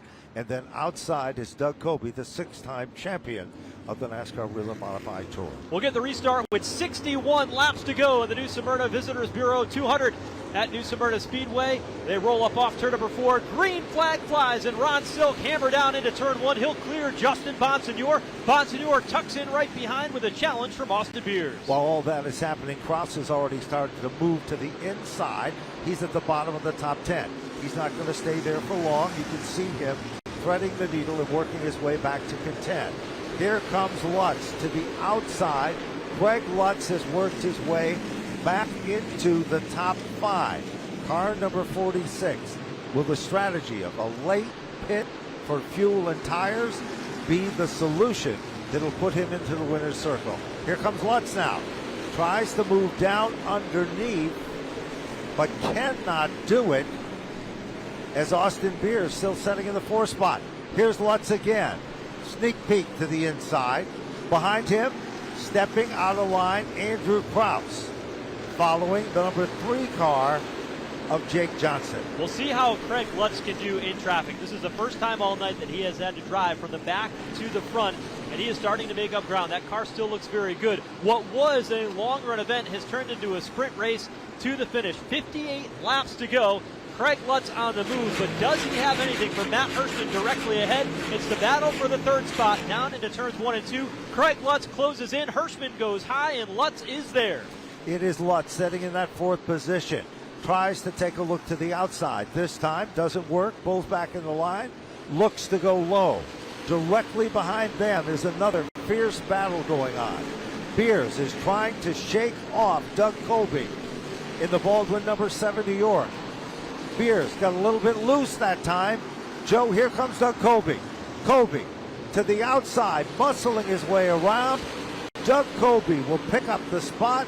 Car number 64 drops back to 6 as Colby now is back into the top 5. So wheel to wheel for the moment. Austin Beers trying to stick in underneath in turn number 3. Cannot make it happen. Up front, though, the attack is on. Justin Bonsignor putting heat on Ronnie Silk into turn 1. They are nose to tail as they hit the making of turns 1 and 2. Bonsignor carves down to the bottom of the back straightaway. There's no question they continue to run tight and fierce. Meanwhile, trying to get off the racetrack is Anthony Cecily in the bottom of turn number 4. Cecily's car has come to a stop at the entrance of pit row. Caution number 4 now is into the record books. Caution 4 of the night, and it comes on lap 147. Anthony Cecily had been limping around the racetrack for about 2 laps, still rolling ever so slightly the downhill motion into pit road, but it just does not work for him, and that's certainly going to be a tough end to his night. But that intensity at the front of the field, this is almost like what happened here a year ago between these 2 drivers. Cautions late, bunch them back up together once again. Earlier in the broadcast tonight, we talked about the difference in the tires and that difference of having that long run speed and whether or not your car fires off. Well, Ron Silk, his car fires off pretty quickly on the restart, but it took Justin Bonsignor 5 or 6 laps to get the heat in those tires and get it to the point where he can start rolling once again. And that's something to keep an eye on. And while those 2 have been in a battle out front, Matt Hirschman has been very quiet, kind of setting back in that 3rd position. Now, Hirschman's strategy and his setup is his race car, completely different dynamic. So, is Hirschman saving anything? Well, they don't call him Big Money Matt for nothing. He's looking for the money. But there is the Future Homes, car number 16.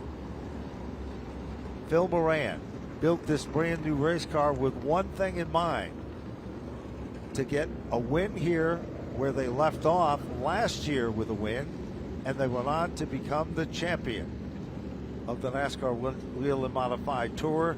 And there is the number 16 machine of Ronnie Silk. Bonsignor, the Ryan Stone prepared car, in second.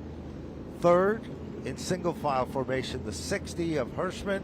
And Hirschman is just so talented. When you look at what he's been able to accomplish, he doesn't run for a championship in any one series. Last season, he came away with 19 victories, and he was injured with a broken wrist for a couple of months right in the heart of the season. The year before that, 28 wins in a season. He ran in all 4 of the major touring modified series. And what's interesting is that's a short race format, a long race format, some races with pit stops, some without. And Matt Hirschman knows how to adapt. And quite honestly, he enjoys it, and his talent is just amazing of what he's been able to do. You know, then you combine that with this other factor that we talked about before. That car is 8 years old. Almost every car competing on the Whelen Modified Tour, they have a newer chassis, or they've went to a different combination. Not for the Hirschman family. They believe in the product and what they've got. There is the Ryan Newman machine, the Advantage car on pit road. Interesting call. Also, you saw a moment ago, Austin Beers in that team on pit road to take some tires. They'll take 3 tires, will be their last set of tires to make that adjustment. Looks like they did not get the left rear tire completely tightened, though, and they will try to do that. But quickly coming down the front straightaway is the pace truck, and could that trap him a lap down? Austin Beers all the way in the turn 1 end. He is able to make it out, Joe. And the lights just in the pace car have gone time out as well, and that will certainly allow him to rejoin at the tail end of the field. But interesting call there, because now if everybody else comes in and get those tires in the late going, Austin Beers would have the track position. And so we'll see if any of these other crew chiefs decide to bring their cars down pit road. And of course, we still also some other competitors that are working their way back up to the front include Ronnie Williams, who's become a factor again with the Tomato number 99 car. Kyle Bonsignor, just out of the top 6 positions there as well. And it looks like deja vu of what we can expect for Ronnie Silk. Here he comes. Bonsignor wow. did not get going. He spun the tires when he stepped on the gas. You can see that modified slide sideways. And Craig Lutz is there to try to take advantage. Lutz on the back straightaway, pushing Bonsignor towards turn number 3. Bonsignor will protect the bottom. Lutz runs the middle groove and can't do anything with him. It is Lutz who's still trying everything to make the move. Meanwhile, a little further back, side-by-side racing, Ripkema and Kyle Bonsignor are in a side-by-side battle. But back towards our front pack of cars, Lutz continues to work over Kyle Bonsignor and Justin Bonsignor. Kyle Bonsignor in a 4-car bid at the bottom of the top 7. Kyle Bonsignor in the 22, trouble, turn 3. It's Eric Goodale and Austin Beers who come together. What a both save. Slide sideways, everybody scatters, and we're going to stay under the green flag for the moment. But Eric Goodale's got heavy left front damage and right front. His car slides across the racetrack in front of traffic here on the front straightaway, and that will bring out the caution one more time. Neither of the 2 cars went spinning completely, but Eric Goodale, who is now stopped on the front straightaway, got pretty good damage on both front tires. Did a great job of trying to keep that car out of harm's way, and the Goodale GAF machine is setting stranded on the front straightaway, and it appears you can look at the front end, right front, left front, towed in opposite directions. That's not how it's supposed to be, or not the design whatsoever. It all happened in the middle of turns 3 and 4.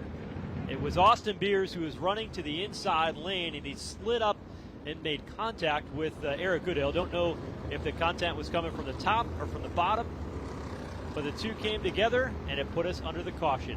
156 laps complete in the season opener for the NASCAR Whelen Modified Tour. We'll be back as we head to the finish in just a moment.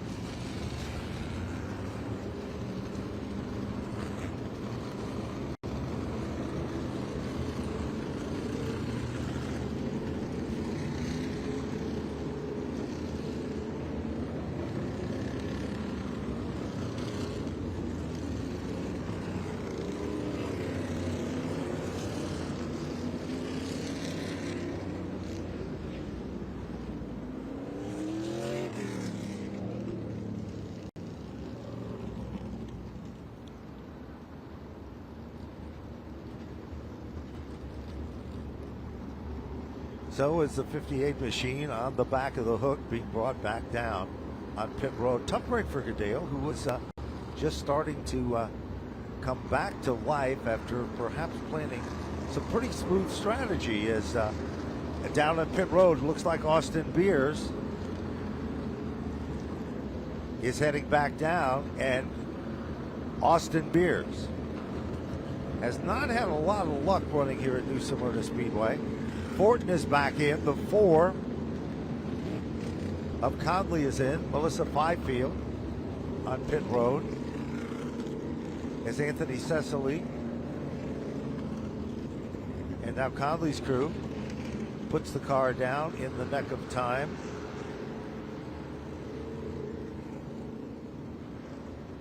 Spencer Davis has had kind of an up and down situation, and there we can see that Austin Beers, they were struggling, remember, with a left rear tire as we were ready to go back to green.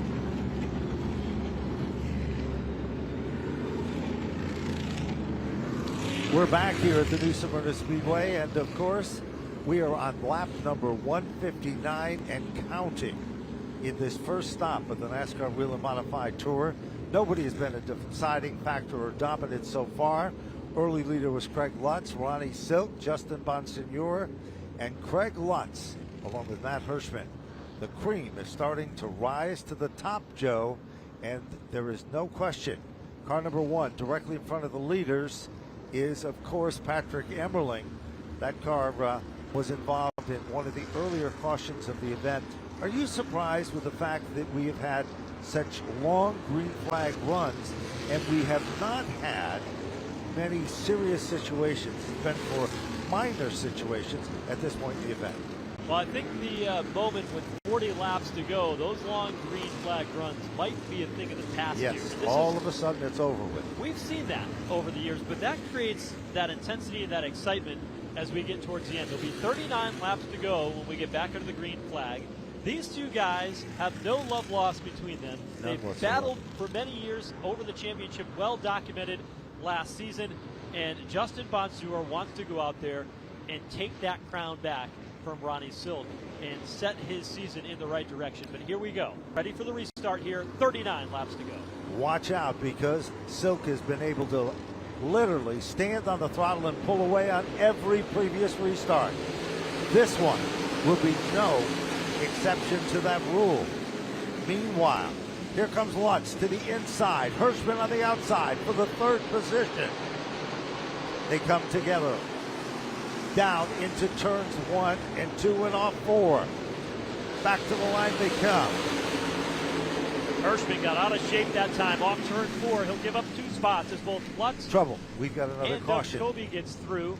And the trouble this time for J.B. Fortin off turn 4. He's able to get that car back down pit road, but right side damage. Right front tire is down. Right rear is damaged as well. You see the Nerf bar is rubbed up against that outside concrete, and J.B. Fortin's going to have a long drive home tonight back to Long Island with a damaged race car, not the result he wanted. Certainly is not, and Anthony Cecily's crew still working on that number 19 car at this particular point in the event as well. Look back at timing and scoring. Ronnie Silk still shown as the leader. Bonsignor still setting in 2nd. Lutz is in 3rd. Matt Hirschman is in 4th. Doug Colby in position number 5. 6 is going to be Tyler Ripkema. Andrew Krause has battled back from that snafu down on pit road to be 7th. Jake Johnson, remember, he nearly went a lap down earlier in the race, runs 8th. Kyle Bonsignor, Austin Beers, your top 10. Patrick Emmerling 11th. Now, Trevor Catalano currently running in 12th. He is going to be the lucky dog. He pulls up behind the pace truck and will get his lap back. That'll leave the next car a lap down as Ryan Priest running in 13th. Certainly is. Priest is in the 13th position. 14th spot is Ronnie Williams. Then it's Dave Zapienza in the 15th position. Ryan Newman back up to 16th. Brian Roby in 17th. 18th is Joey Coulter. 19th is Tyler Catalano. And then rounding out the top 20, it is Spencer Davis. Curious to see what Doug Kobe has, because all of a sudden now he's in the 4th position, which will stack him up to the outside when we get back under the green flag. And we really haven't seen Kobe have an opportunity to flex his muscles as of yet. And he'll be in a position where he can jump up behind Ron Silk and try to challenge Justin Bonsignore getting down into turn 1. We have spent a lot of time talking about that comparison of Thompson Speedway. One thing that is the same is the outside lane tends to be favored on the restart. And all 3 of those guys, between Silk, Bonsignore, even Craig Lutz has won at Thompson and has Doug Kobe. But that outside lane of those restarts, if you can get that rolling here tonight where they have all been successful, that's going to be a key in the closing stages. And Ronnie Silk has been able to do that. We've watched that situation on each and every one of the restarts. 165 has just kicked off. There is the Meserve car number 00 setting on pit road. Looks like they are looking at the left rear suspension on the SSR machine. And there is the Silk defending champion machine. And of course, as we said before, Bonsignore and Lutz. Remember, based on pit strategy, Lutz team had a completely different style of pit strategy. They pitted later. They did their combination of fuel and tires in the proper manner.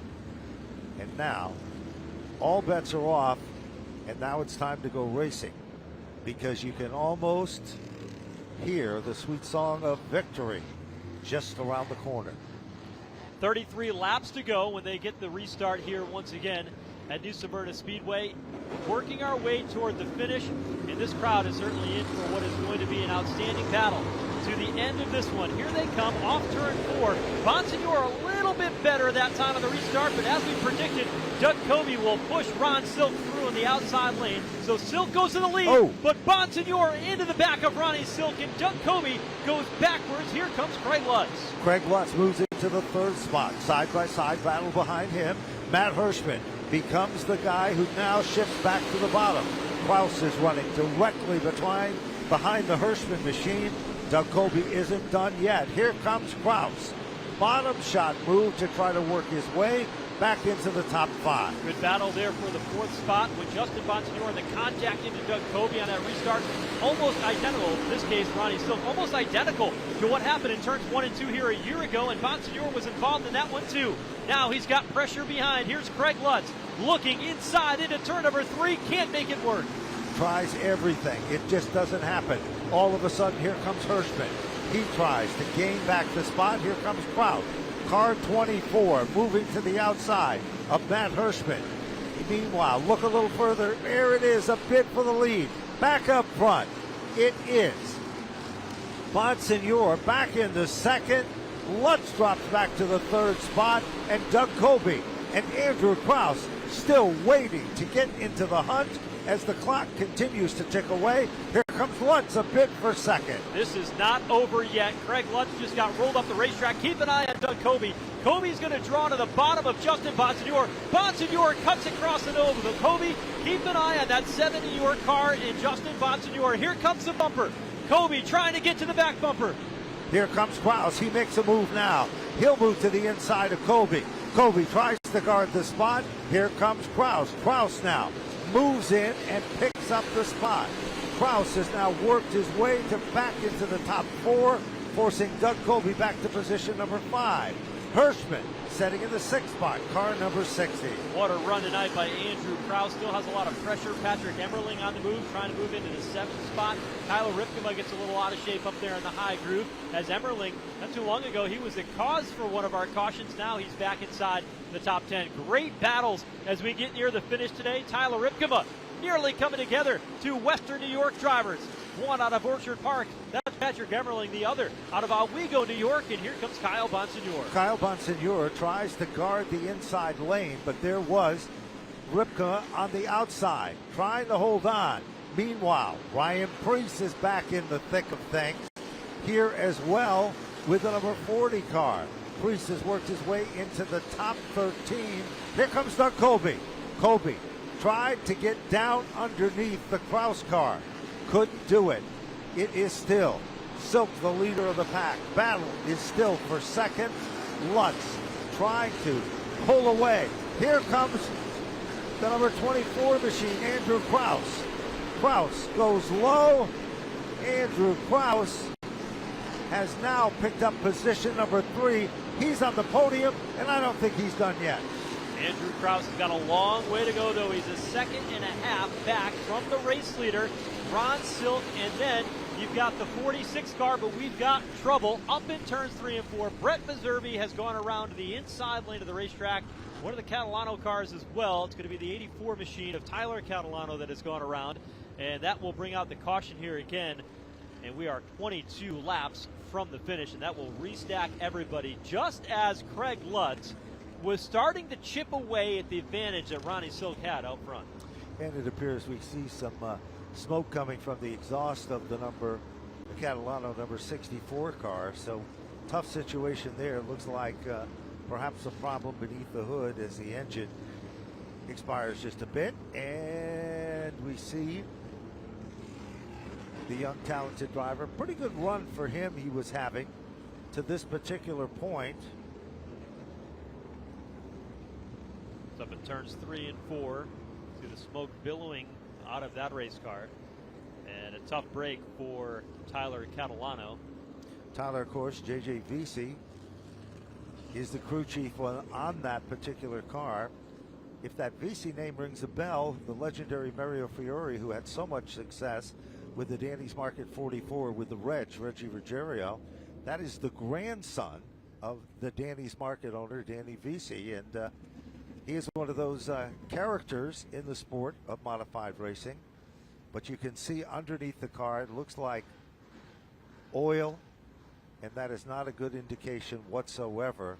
And that could change the entire complexion of this event, as 179 is showing, and we are under a red flag situation here at the new Smyrna Speedway. So the red flag is out. The field is stopped along the back straightaway, and they will begin to put some speedy dry on to clear this racetrack.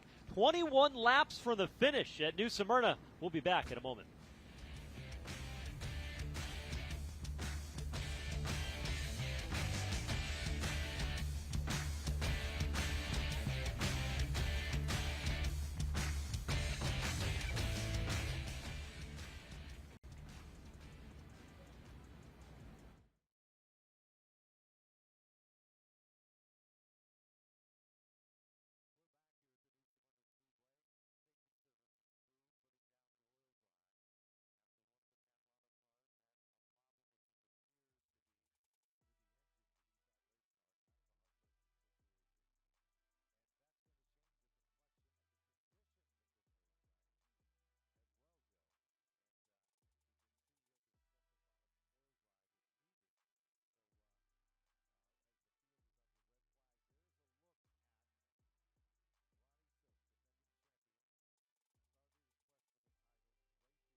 And welcome back to Smyrna Speedway here. 21 laps from the finish of the season opening event for the Whelen Modified Tour.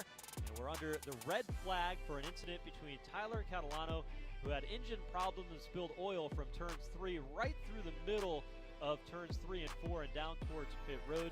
The safety crews up there working to get that racing surface ready to go, and so NASCAR officials opting to stop the cars on the back straightaway with just those 21 laps to go in tonight's main event. Ben, this year's schedule in the NASCAR Whelen Modified Tour, very, very popular by the drivers and the teams because it's a little bit shorter than it has been in the past. It's a 16 race schedule. The next one is going to be March 29th. That's Good Friday. It'll run at Richmond Raceway as part of the NASCAR Cup Series event there. And then it returns back to your old stomping grounds on April 7th, Thompson Speedway. It sure does. After that, it'll move to the month of May to Monadnock Speedway. And then following the May 4th stop there to Riverhead Raceway, always a popular stop. And then, of course, Seekonk Speedway, the pride of the Vendetti family, will kick off the month of June. Then one of the big stops coming up later in the month of June. Back to New Hampshire Motor Speedway, one of the biggest events on the series schedule, also highlighted by races at Oswego Speedway, Riverhead. North Wilkesboro Speedway returns to the calendar in the month of October. The World Series of Speedway Racing, not this World Series of Speedway Racing here at New Smyrna. The other one. The other one, the one that's held in the fall of the Thompson Speedway Motorsports Park. And then back to Martinsville Speedway on a standalone Saturday night race to crown the 2024 NASCAR Whelen Modified Tour champion. Very popular schedule, and I think because of that, you've seen many more teams commit to running the full schedule here this year, and a strong showing of what was 35 cars that showed up to race here today. It certainly was, and it's only been 2 stops, one last year, North Wilkesboro, that had that huge car count, and then we come back here to New Smyrna, and we also talked about it at the start of this event. It isn't just a good car count, but we were able to see some very competitive cars. Sometimes we'll have a front pack of cars, a middle pack. That's not the case. We had good racing all the way through this field, and now we see them working in that speedy dry and the racing surface itself, and it's going to be a shootout. What short track racing is all about. You could have got a great shot there of the fans that are pumped up and ready for this one, and the closer. Looks like they've got part of New Smyrna Beach out there trying to dry this track out here in turns 3 and 4. Help from the Daytona track vehicles as well. This week here is just amazing when it comes to short track racing. Whether you're a dirt fan and you're up at Volusia County, doesn't or maybe matter. you're here you for the next 9 nights here at New Smyrna Speedway, and excellent short track racing with just an outstanding slate. Whether you're a late model fan, an open wheel modified fan, it's here. And then Wednesday night when the activities start just a few miles north at Daytona International Speedway leading up to the Daytona 500. You know, it's so true when you look at all of this and all the key ingredients of it, because we haven't even kicked off what we call the Tour Type Modifieds World Series presentation. And you can see those fans that are sitting in the grandstand right now enjoying this picture-perfect weather for an incredible evening of modified racing, and another record-breaking crowd. The Hart family, Robert Hart, Jane Hart, son Andrew, have all been a proud part of the history. Clyde Hart, who was a cattle farmer who really had a true passion for modified racing itself, and that was really pretty much the story that we are all used to hearing over the years. Clyde brought a gentleman by the name of Wild Bill Slater to the New Smyrna Speedway. Bill maintained and ran the race program, then turned over to the first couple of modified racing, Mr. Richard Brooks and his wife Mary Brooks. They retired from the series last year and will be sadly missed by everyone on the excitement for the Whelen Modified Tour as well. So those were some of the stories on how we got to today, and I know that later in the week we've got the John Beluit Memorial 76-lap event and the Richie Evans Memorial 100. A year ago we had bad weather. We didn't get that one in, but it's looking good for this year's event. Joe? Cleanup continues here in turns 3 and 4. We await the finish at New Smyrna. We'll be back in a moment.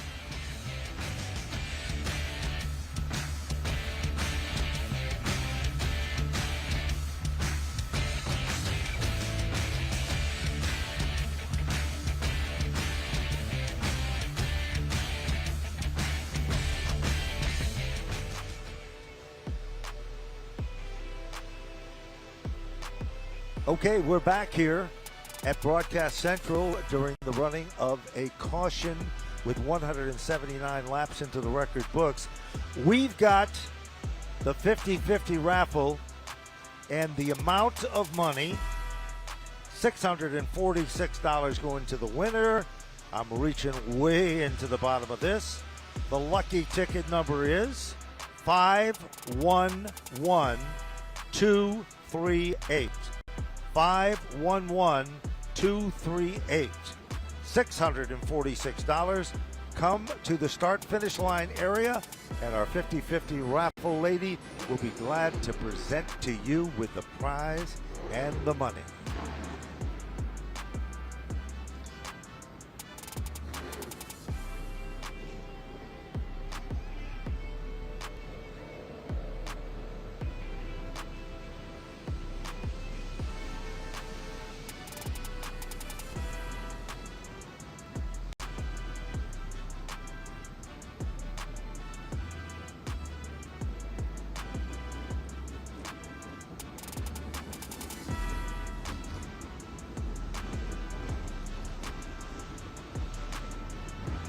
Well, they fired up the cars again, and it looks like that a couple of the cars have pulled away behind the safety truck at the point. And coming off turn number 4, Ryan Priest's number 40 car and the number 34. We're back live from New Smyrna Speedway for the running of the Tourist New Smyrna Speedway 200. First stop of the NASCAR Whelen Modified Tour. And there is a look at the field of cars at a situation where we were forced to apply some heavy oil dry. And then the 16 machine of Ronnie Silk's car, Joe, you saw it, he had to get the assistance of a push vehicle as these cars were setting over there, and that seems to be the case as now Lutz's machine is also getting a push off as well. Bonsignore's car fires. Andrew Krause's number 24. What a great run for Andrew Krause in this event. Really turning some heads. Bonsignore, Ryan Stone. Last year they were so disappointed because they had such a fast race car, and it came down to the closing laps, and things did not work to their advantage. Well, we see the 51 adjusted Bonsignore before we get to the finish of this race. He will have a new spotter for his team moving forward, because the spotter of that 51 for the last couple of years, Ryan Blanchard, got the call to go to the NASCAR Cup Series. Big he time. will be having the opportunity to spot for John Hunter Nemechek at Legacy Motor Club as he takes over that ride at the start of the 2024 campaign. Already had the opportunity to spot for him at the Clash. He said it was like spotting at the Clash was like spotting for a modified at Riverhead. He sure did. So I had plenty of experience. Yes, and there's some of our spotters from high atop Broadcast Central as Tony Hirschman there in the middle, the 60th, longtime spotter for Kyle Busch, now for Ty Gibbs. All up on the roof there was very influential on that happening. But a lot of modified talent that makes it to the NASCAR National Series, and this is just another example of Ryan and his opportunity, who already has a Cup victory with Tyler Reddick at the Coda Road Course, but he gets the opportunity to go full-time spotting in 2024. Great kid and very deserving and a major asset to the sport and a major asset for modified racing as well. So, yellow flag is displayed. 181 just clicked off. Final preparation down in turn number 3 to the top side of the racetrack. And the young Catalano did a great job, as you can see by the line of oil dry where that motor expired and then came to a screeching halt. So work still continues up in turns 3 and 4, but the dynamics of this has changed now, big time. Right? So we went from that long green flag run at the beginning, now multiple short runs inside of 20 laps to go. We saw the cars sitting on the back straightaway, how that impacted the cars where they couldn't fire them up. Yep. And now what about the tires? You're right. The tires have had the process of going through. They've cooled, they've heated again, and of course, it is going to be a dash for the cash right to the finish in this one. Meservy's number 00 back down on pit road, the green machine. Looks like they're looking at something on the left side of the race car itself. And from race control, Senior Director Jimmy Wilson, with the NASCAR officials, his staff of experts, resident experts, looking things over. And they will radio back upstairs. 182 of 200.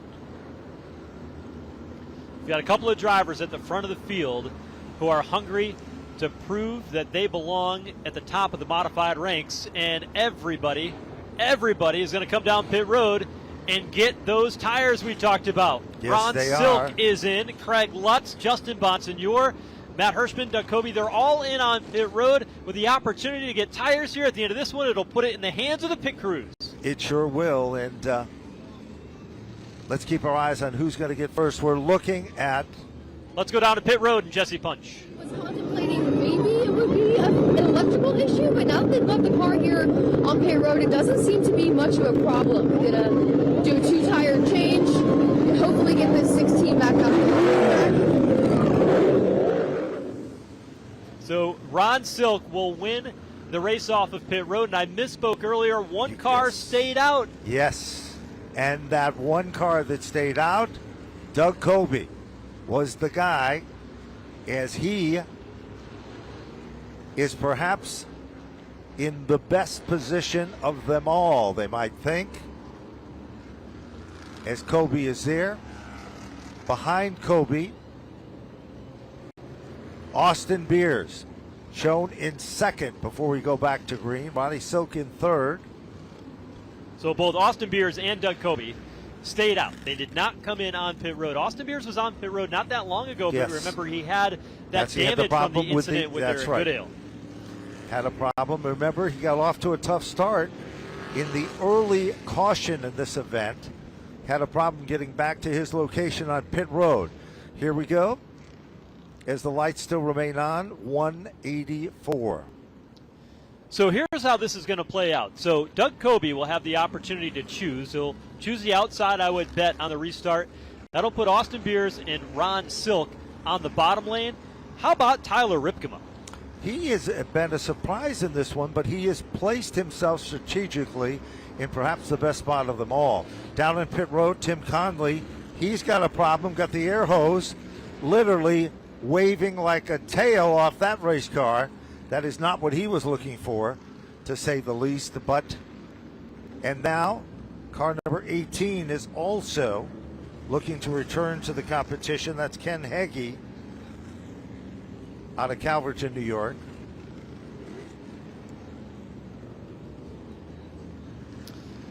So there you see that air hose being dragged around the back of the 4-car of Tim Conley. He'll have to come down pit road and get that addressed before he continues on.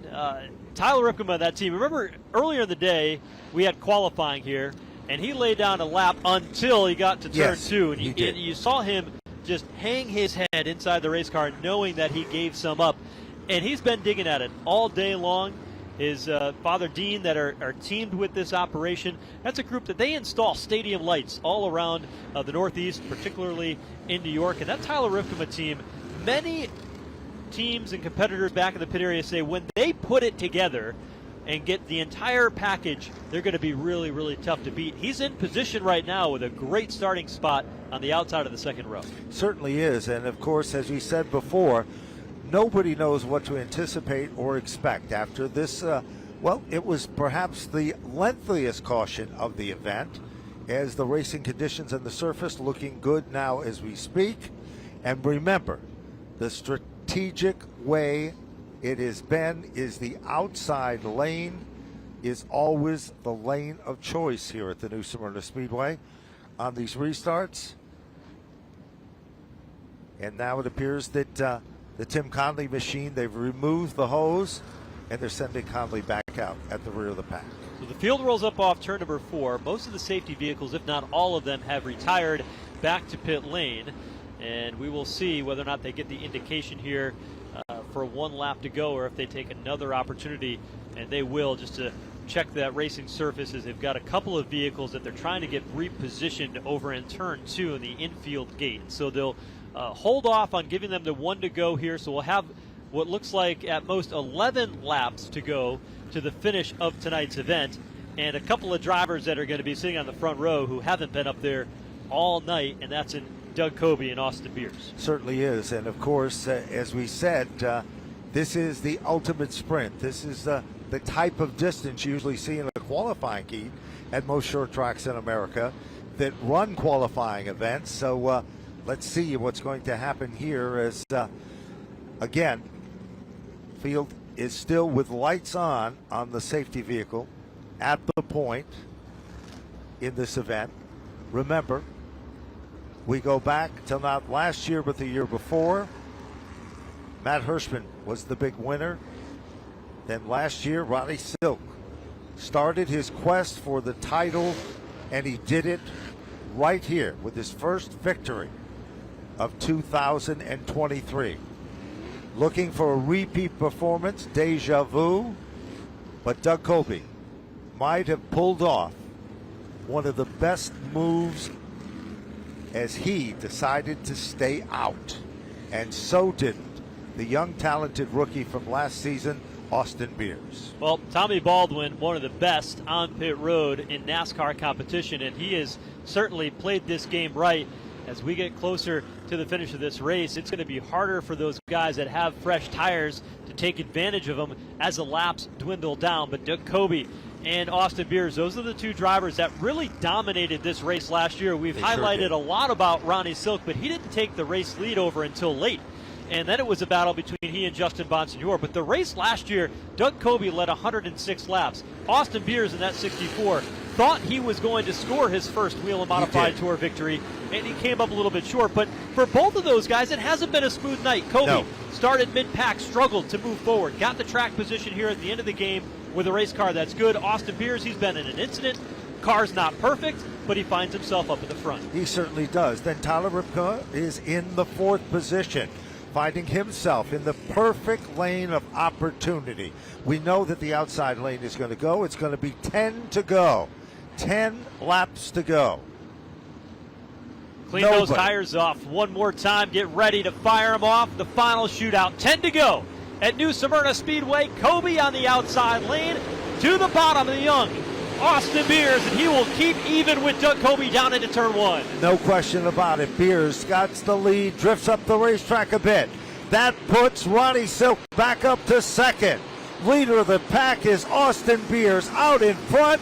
Doug Kobe setting back in the 3rd spot. Austin Beers at the beginning of last year knew he had to be more aggressive. He was there, but another guy who's aggressive is Ron Silk. Right to the bottom in turn 2. Silk out in front, trying to go back-to-back with wins at New Smyrna.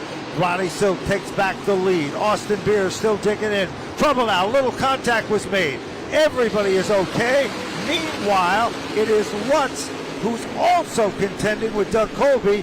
They're in a battle of side-by-side competition here. Battle for the win is Ron Silk, Austin Beers, and Justin Bonsignore. Kobe a distant 4th. Here's Bonsignore working the back bumper of Austin Beers off turn number 4. Skates up the racetrack, and Beers is able to hold on. Bonsignore runs at his tire tracks a little further back. Here comes the good battle between the 56 machine working its magic just at the bottom of the top 5. Side-by-side bid for 2nd. It is Justin Bonsignore back in command of position number 2. 6 laps to go. Can Justin Bonsignore run down Ron Silk? Silk's got a 6/10 of a second advantage over the number 51 car. You go back. Here's Tyler Ripkema looking inside on Patrick Emmerling while Andrew Kraus runs the middle lane. While all that's been happening, Kraus is trying to thread the needle. He looks to move to the inside of Ripkema. Can't do it this time. Meanwhile, Jake Johnson is in there, and so is Matt Hirschman. Off the turn, they come back to the line, rumbling to the turn number 1. Off turn number 4, they'll head back.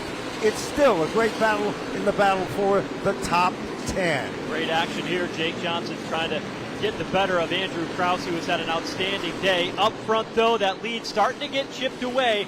Ron Silk has the advantage, but Justin Bonsignore has cut it down in half. We watched the battle. Austin Beers and Doug Kobe across the line. 3 to go. Kobe to the inside lane. Kobe washes up the racetrack just a bit. Doug Kobe takes over the spot. Austin Beers shuffled back a bit. Here comes Patrick Emmerling in that battle. But it is 197 clicked off. Now make it 198.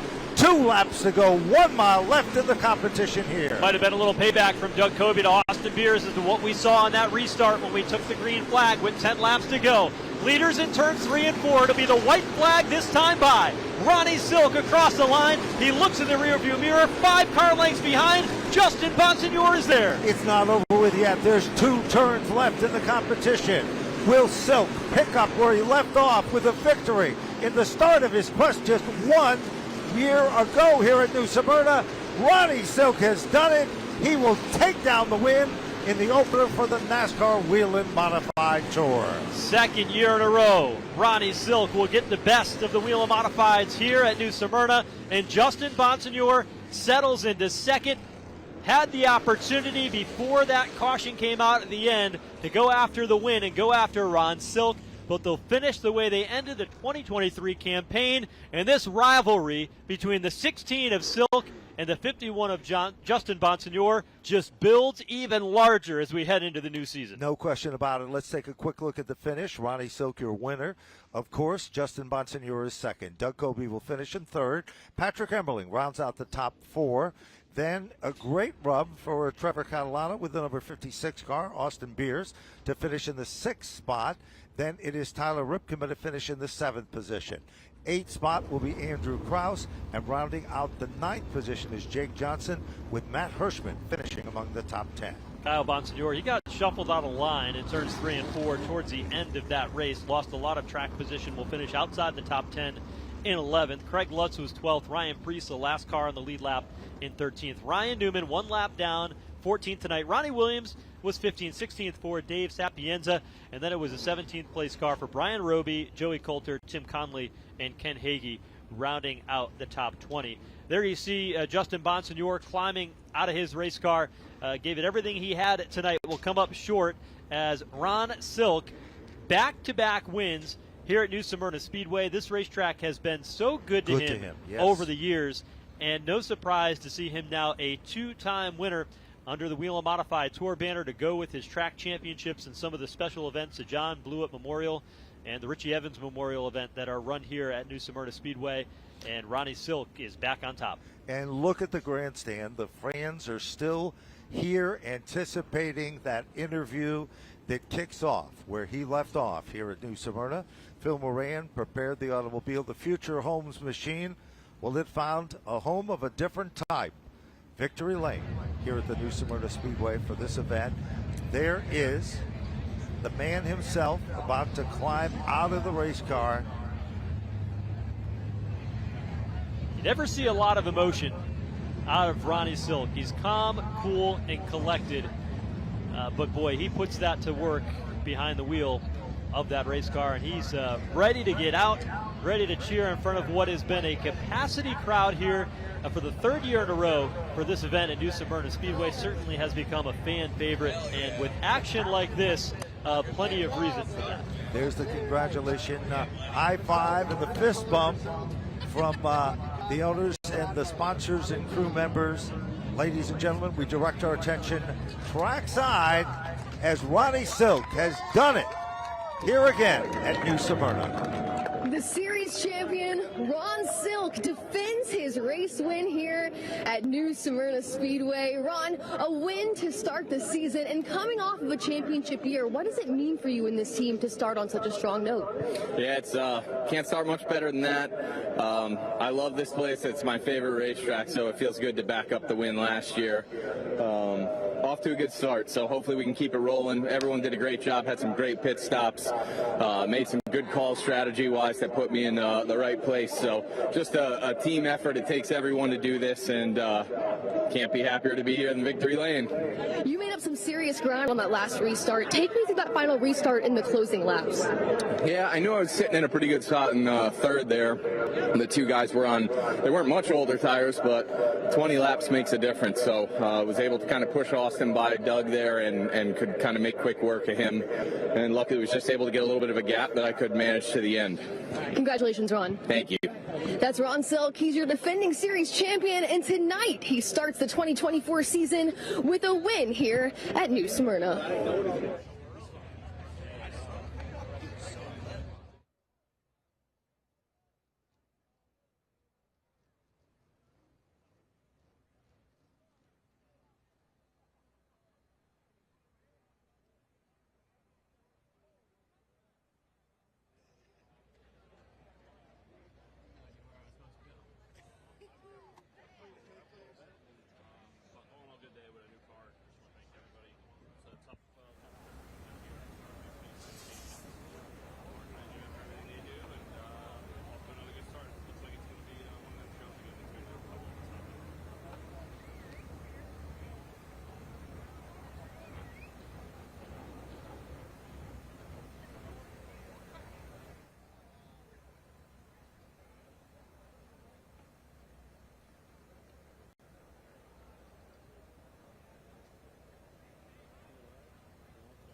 Here with second place finisher Justin Bonsignor. Justin, take me through those final laps, chasing Ron Silk. What more did you need? I just needed to be a little freer. He obviously got through traffic and had a 8-car length gap on us, and I was giving everything I had, but I was just still too tight on that last set of tires. And coming to the white, I found something in 3 and 4. I wrapped the yellow line, and it hooked really good. It was just too little, too late at that point. So obviously it would have been nice to have a few more laps, but hats off to them. They had a really good car all day. So did we. So off to a good start here. Just want to thank Phoenix Communications, Mark Langevin, everybody on this race team, Clearcom IT Solutions, Fury Race Cars, and built a brand new car in the last couple weeks, and it's off to a good start. So we'll see what we can do when we get to Richmond, but we got a long break. Thanks, Justin. Thanks. That's your runner-up finisher tonight, Justin Bonsignor, and that number 51. Your third place finisher tonight in the 7, Doug Kobe, making a triumphant return here with his team. Doug behind the wheel, and then his car owner Tommy Baldwin on the box. Doug, what does it mean for you guys to get back in action here together tonight? It means a lot more, I think, for us to be up here on the podium with a 51 and 16 than it does maybe for them. Tommy is a warrior and a battler, and really faced cancer head on and was very public about his battle, and probably helped a lot of other people out by talking about it. And it's our first time in the car since this car was wrecked at North Wilkesboro last September. All these other guys been racing, and we're veterans at this, so that's why we get in a car and have a good piece the first time out in 2024. And just want to thank the crew guys, everybody in Tommy's family for stepping up and really carrying this team through the winter and getting ready for here. And of course, the most important thing is that Tommy's healthy and doing well. And thanks to everybody for asking about him. It really means a lot to everybody on the team. And we're going to go to Richmond and hopefully have a couple finishes better there. Thanks, Doug. Thanks, Jess. That's Doug Kobe finishing third place tonight here at New Smyrna Speedway. Well, thank you, Jesse. An outstanding race tonight at New Smyrna as we got things off to a very quick and exciting start to start the new season. There is Ron Silk celebrating with his car owner, Joe Yanone, down in Victory Lane for the second consecutive time with a brand new race car. Finds its way to Victory Lane here at New Smyrna, and plenty of momentum as they roll into the next race on tour. About a month and a half from now on Easter weekend, it's Good Friday. It'll be March 29th when the NASCAR Whelen Modified Tour gets underway at Richmond Raceway, a Friday night event leading into the NASCAR Cup Series event in Virginia.